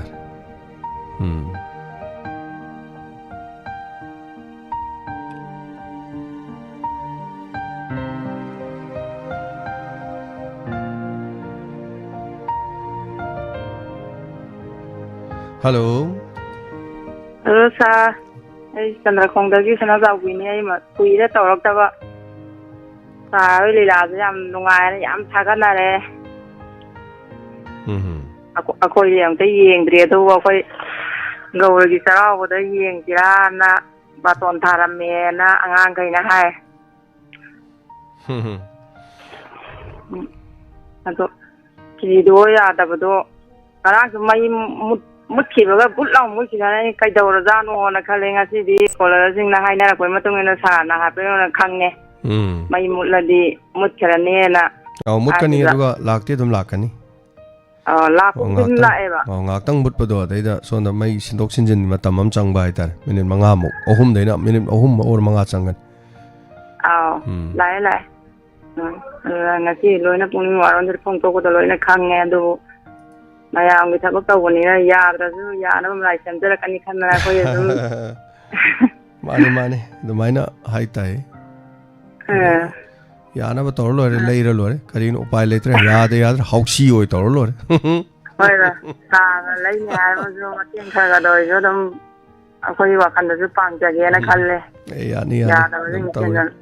ꯂꯩꯔ ꯂꯣꯏꯔꯦ ꯀꯩꯗꯧꯔꯨꯅꯦ ꯍꯣꯏ ꯁꯥꯔ ꯍꯥꯏꯖꯒꯦꯅ ꯇꯧꯔꯛꯄꯅꯦ ꯑꯩꯈꯣꯏꯁꯨ ꯂꯤꯂꯥꯗꯨ ꯑꯔꯥꯞꯄꯗꯗꯤ ꯌꯦꯡꯕ ꯆꯠ ꯉꯝꯗꯕꯅꯤꯅ ꯑꯩꯈꯣꯏ ꯈꯨꯟꯁꯤꯗ ꯇꯧꯁꯤꯔꯥꯅ ꯍꯥꯏꯅꯔꯦ ꯑꯔꯥꯞꯄꯗ ꯀꯔꯤ ꯆꯠꯆꯔꯨꯅꯦꯒꯦ ꯏꯁꯥꯏ ꯈꯨꯟꯗ ꯇꯧꯔ ꯂꯣꯏꯔꯦ ꯀꯩꯅꯣ ꯇꯥꯡ 14 ꯇꯥꯏꯌꯦ ꯆꯩꯔꯥꯎꯕ ꯑꯩꯈꯣꯏ ꯒꯧꯔ ꯆꯩꯔꯥꯎꯕꯗ ꯑꯣꯏꯅ ꯀꯧꯔꯦꯅ ꯍꯥꯏ ꯍꯣꯏ ꯑꯗꯨ ꯍꯥꯏꯖꯒꯦꯅ ꯇꯧꯔꯛꯄꯅꯤ ꯁꯥꯔ ꯋꯥ ꯌꯥꯝꯅ ꯉꯥꯡꯕꯁꯨ ꯍꯩꯇꯦ ꯍꯣꯏ ꯑꯗꯨꯝ ꯇꯥꯕꯗꯤ ꯂꯦꯞꯇꯅ ꯂꯣꯏꯅ ꯇꯥꯔꯤ ꯄꯨꯛꯅꯤꯡ ꯋꯥꯔꯣꯜ ꯑꯣꯏꯔꯣ ꯏꯆꯦ ꯆꯥꯌꯥꯏ ꯑꯣꯏꯔꯣ ꯂꯣꯏꯅ ꯇꯥꯖꯔꯤ 타가처리 서로가 비라고 Happy birthday 서로카이밤 앙오비 데비 이마 앙오비 서로카이밤 하이바 타레 wife of 서로카이밤 피석 싱 사골론 마이노레락 many happy returns of the day 농아이라바 마뽕노 밀랍가다 파바 야이파바 비자리 이마 앙오비세 얌나 कुईरबा हाइतारे Koyna नौना डायमंड टीवी हौदोक्चरकपदा इमासे मफमसिदा लाखी इमासे मतममदा मासु कैंसर फाइट तौरमी अदुगा मसिदी इमाना ngамग्रे अदुमाइ तौदना हाइतारे अदुगा इमासिगी सुमनाउ नुपी पोकमिनबा मनाउ नुपी मचरांग पात्ता मयुम पानबने अदु मासु कैंसर फाइट तौवे अदु मनाउ नुपी दुदि हंदक लेखिद्रे मनाउ पीदुसु नोमा सिदा लाकपीरमी हाइतारे अहानबा इमागा लाकपा मतमदुदा इमासे कैंसर फाइट तौबने ना नंगी चैनल से तारगा अनाबा पुनमक लोइना फगरे ना हाइदना इमासे नमाइ तौबिरम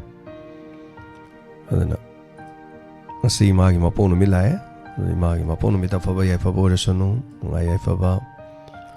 ओरसनु हाइदना Sembiba mapugi mafamda nijari ma many happy returns of the day. Happy birthday ma sorokaiba mangobi. Ani subada ngasi studio da ima tombino lai ima tombino amadi koigi ima madumati khangabok tagi lai.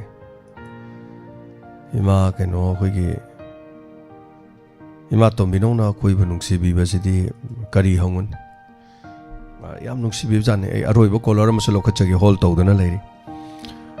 इमा तोम्बिनो ना पुबिरक बने दगी कई कईनो lemon करी lemon नते green tea गा जो पोरे green T G ई दो दुम फालगा कंगहलगा का पोरकबदो सिन इमा थकना मांग सुंग पोरे अमुक सो पिरकरे ममांग थक ममांग दसु कोलर मना पुबिरक पुसो पिकथन ले फदिगोम तिलौ करी करी गाजर हंगाम मसकी मतम हंगाम गाइसे पोरे नि मास थवाई यौबी बसदि करी होंगन मिगी चैनल गमता ताब जानते दे माजे कोई चैनल जी खतन मान तारिस कोई की असेंगबा लिसनर नि हाइबा तारे असेंगबा लिसनर हाइसिबु कोई कोइना आइडियल लिसनर ना हाइसे अदन मयाम नो कोइना आइडियल लिसनर ओइबियु हाइस आइडियल अदि तमजनिंगाई ओइबा अखोइगी दमक लेपिबा अखोइगी दमक हाइ तारे कोई दमक चाना थकनब थिलकपदु नतेको हेक्ता अखोइद लुपचबा अखोइगी सिदा प्लेटफॉर्म सिदा थबक इंगांग लोइ तो युंगी थबक तो अखोइ सिदा तादन हेक्ता लेरो अखोइ सिदा कोदम हंगनदा चट लेरो हाइजबा नते थबक सु तोबियो युमदा होनबियो लोइनमक तोबियो दुगा अखोइगी सिदा गाउजबा तिनजबा इद मिंग हेक पलकपदा हेक खंगबदि मा तोबिनो पलकपदा खंगोइदो कना लेगे होजिक सुमाइना सिगबो कवि आइडियल लिसनर आइडियल बियर हाइतारे सिकवे नसी ओइबिबदुने खोइने याम पामजबस ना चैनल अमदमुक चंग तौर तौबदु नतबा कोई इमा तोमिनो तोब चैनल अमतद उरमोय अदो कनागुमना तोब माइ माइ चैनल चंगबिबदो कोई करीमत मदुद हाइजदे चंगबियो अदोम या पामनी अदोंगे निंगथौनी अदोंगी अपामा कुसी अदोंगी अपामा कुसी अदो तौबियो बट इमा तोमिनो हुइगुम्बसिदी अतांगबनी हाइतारे खोइगिदमक लेबिबा खोइगिदमक लेपचबा अदना ideal listener हाइतारे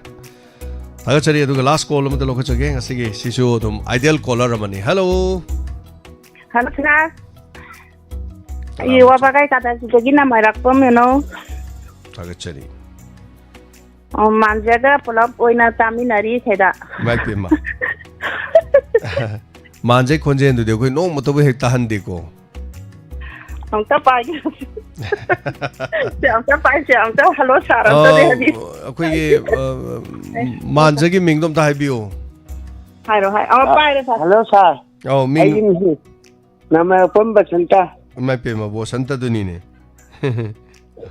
yam नुवाइजे sir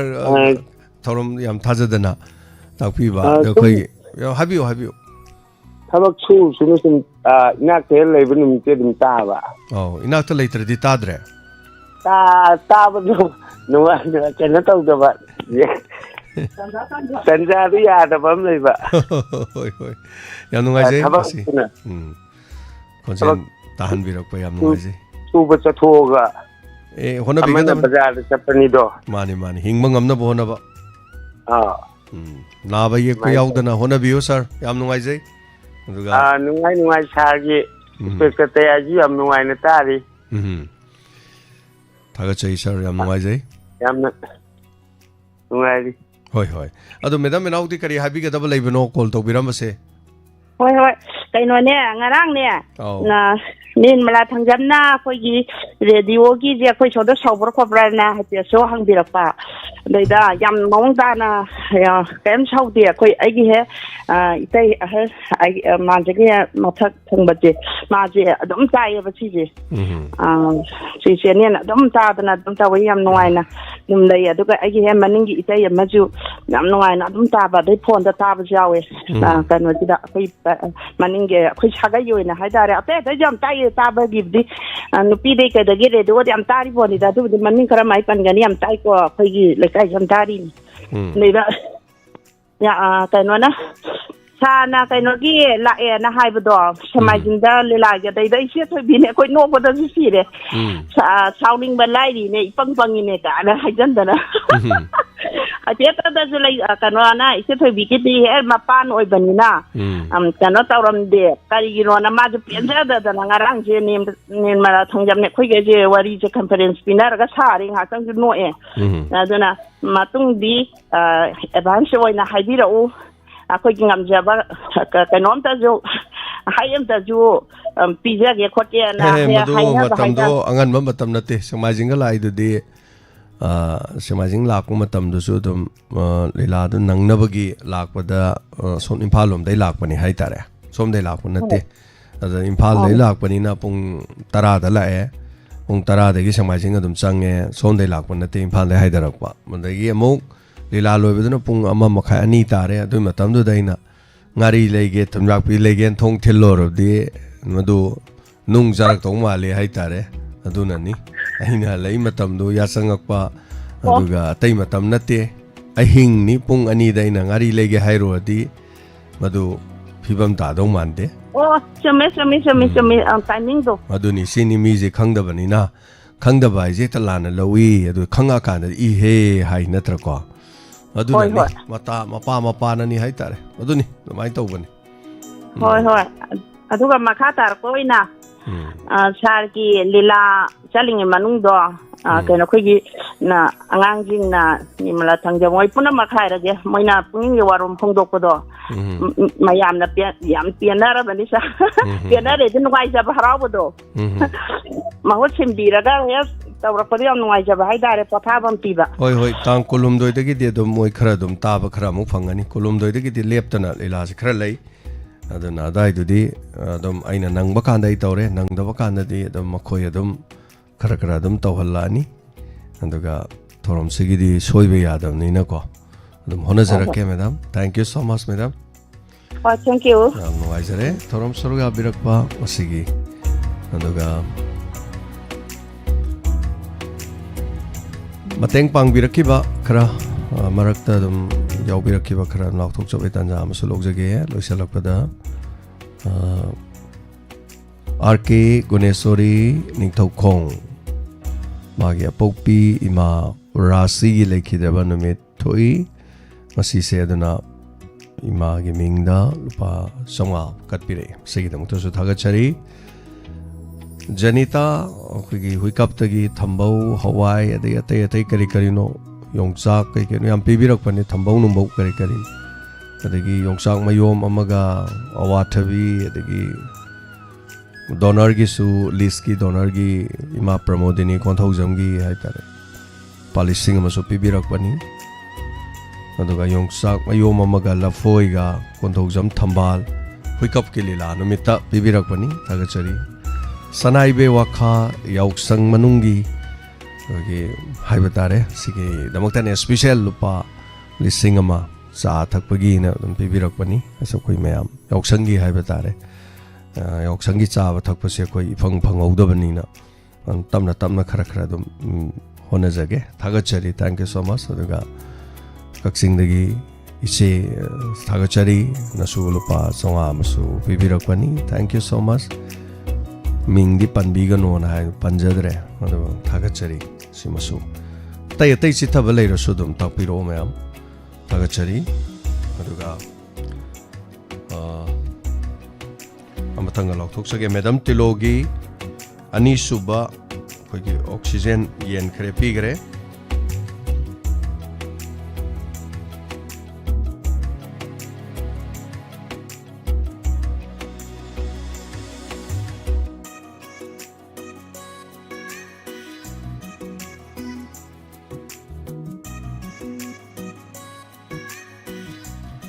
kogi ima kogi koirongba mema thongnaujam haitare donor gi chama pibiraga samri mana Diamond TV da pibirak potu suanta ki pibirak khre modugi damukta so thagachari anana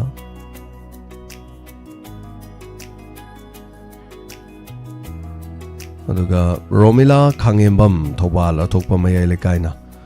handaki Madam Tilogi oxygen gi se puthok pigibani masigi damukta su Madam thagachari anana Romila Khangembam oxygen gi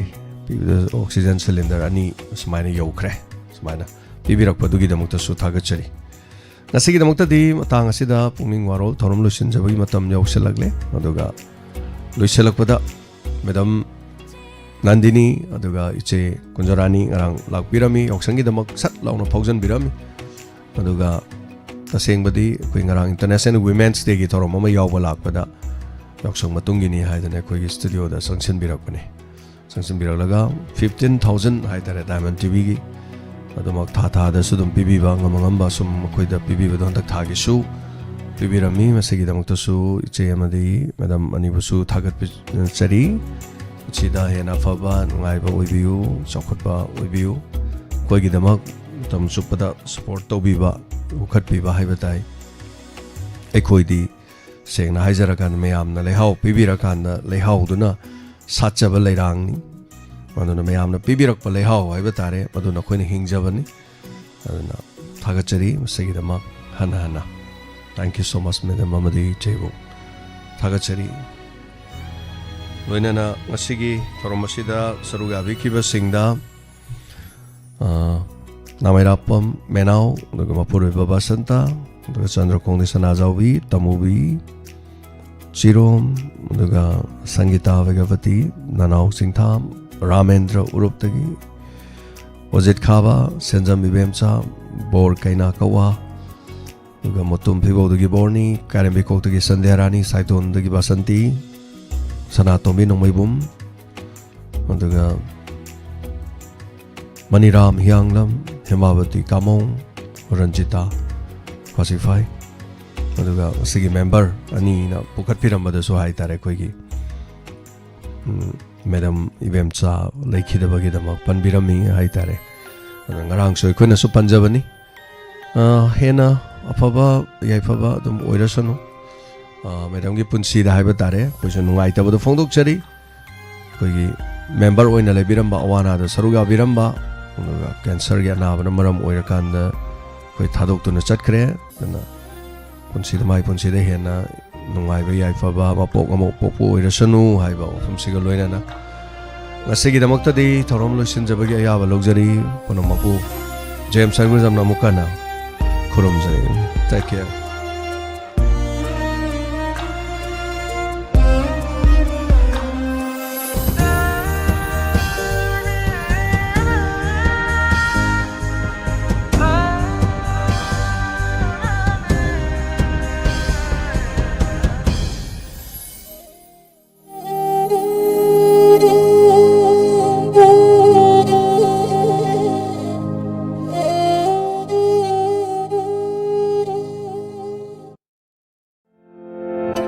Nungairaba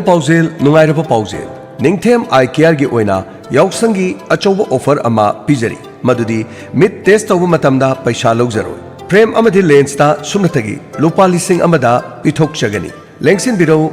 biro Ningthem eye care Saisakbi baby chanchal gi thongal makta da leijare yauksangi pijari ba offer sigi dama ngasi mak lakpiu tanabiu unabiu Ningthem Eye Care.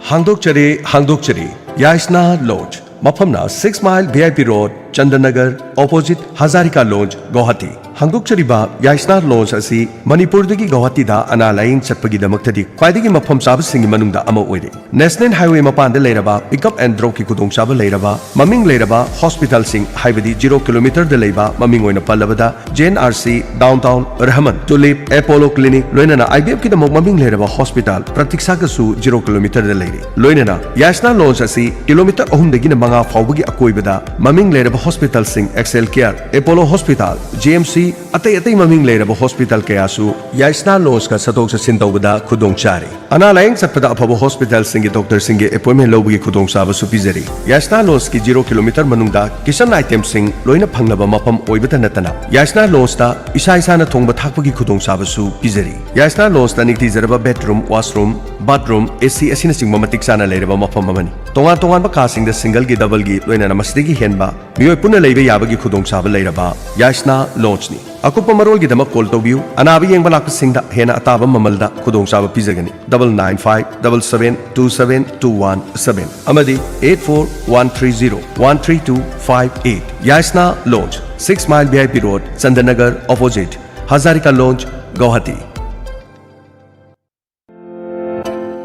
Matam kuina nungsang haibadi piles laina asina aduna khudong chadaba kaya mayok na duna leraklaba amadi atopa layeng kaya chathaba matamda phabangamdraba natraga laina asi yeng thokpagi khudong chadaba mayok na duna leraba singna madugi damukta wabirurugan sahi taragi matakta experience leraba laina asi yeng buda miyo cha kaya phanba ngamkraba mayang Imphal Bengal dagi Kabirani Phundraimayum Jobeda loinana machanupa Safik Anwar anina punna nupa amadi nupi singi tongana layemgi khudong chaba pizari. Kabirani Phundraimayum Jobeda gi hidak ase amuktang thakpada nungsang haibadi piles pungpha phanba ngamle. Laina asina naduna khudong chadaba kayamarum adom mayok nabirabadi ngasima mayang Imphal Bengal da leiriba Phundraimayum Jobeda amadi Safik Anwar ga unabi. Akupa marol gi dama call tobiu 9856616888 amadi 94027832774 piles naba anaba gi dama Kabirani Phundraimayum Jobeda amadi Safik Anwar Mayang Imphal Bengal.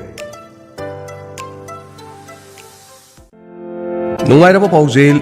paujel yauksan kumaina lakpasida offer amadi discount kaya Thobal Ningombam Mini Stadium mamang da leiba Sanatomba Khuman Factory na kanaraba khudong chaba kaya 10 to 15 discount pizari. Phanganjari ba polam sing adudi GI fencing zali yen nganu gi machinjak soinanaba kobi hangam kabuk kangna chingba soinanaba cutter machine pokamadi san gi machinjak soinanaba lafula kaya kakpa yaraba machine wai dagi chengkup taknanaba loinana yangang masuna chingba takpa yaraba makhal kaya gi machine sing pangbiragani amadi gari machada kilo 4 dagina kilo 5 phaw singba yaraba gari macha gi thela hariba sing asi offer pijari hariba offer asi chaliba March tha asigi oijagani. Akupa marol gidama 9862714151 amadi 60094309336 hariba number asida pau phobiba yagani. Lengsin biro Sanatomba Khuman Factory Thobal Ningombam Mini Stadium Mama.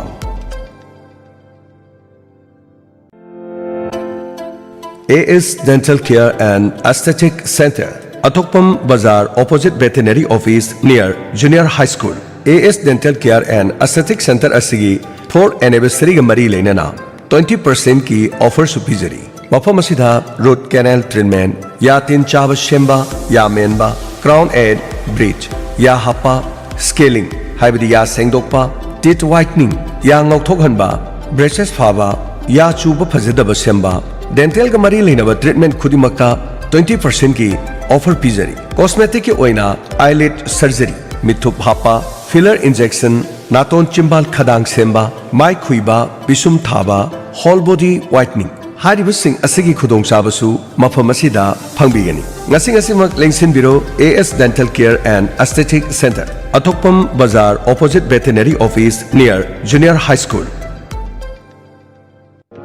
Hangdokchari Ayush Healing Point Armani Building Pakhang Lapam Pareng Kaksing Khunyai Lekai mafam asida Ayush ki laying bagi khudong saba phangbiragani. Loinana makal khudimaki therapy tobagi khudong sabasu phangbigani. Therapy makal sing adudi homeopathic consultation, yoga and naturopathic consultation, Ayush medicine, acupuncture, massage therapy, yoga therapy, steam bath, ultrasound therapy, interferential therapy, infrared therapy, vibromassage, back therapy, weight loss therapy, asina chima makhal kaya gi therapy sing phangbigan. Loinana liver gi anaba amadi kidney da nung leiba amadi tonsillitis, skin gi problem loinana nupi gi anaba sing amadi anxiety stress tumba yada wasina chingba sigi lahingi khudong saba pijari. Masi khaktana tana allergic oiba,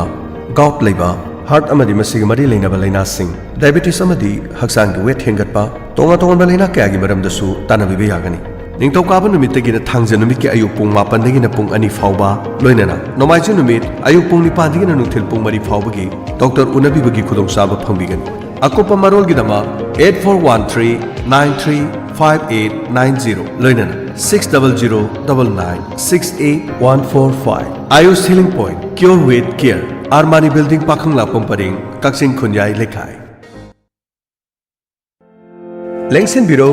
Biro BZ Dental and Aesthetic Clinic Arong Thong Nepra Haijanbam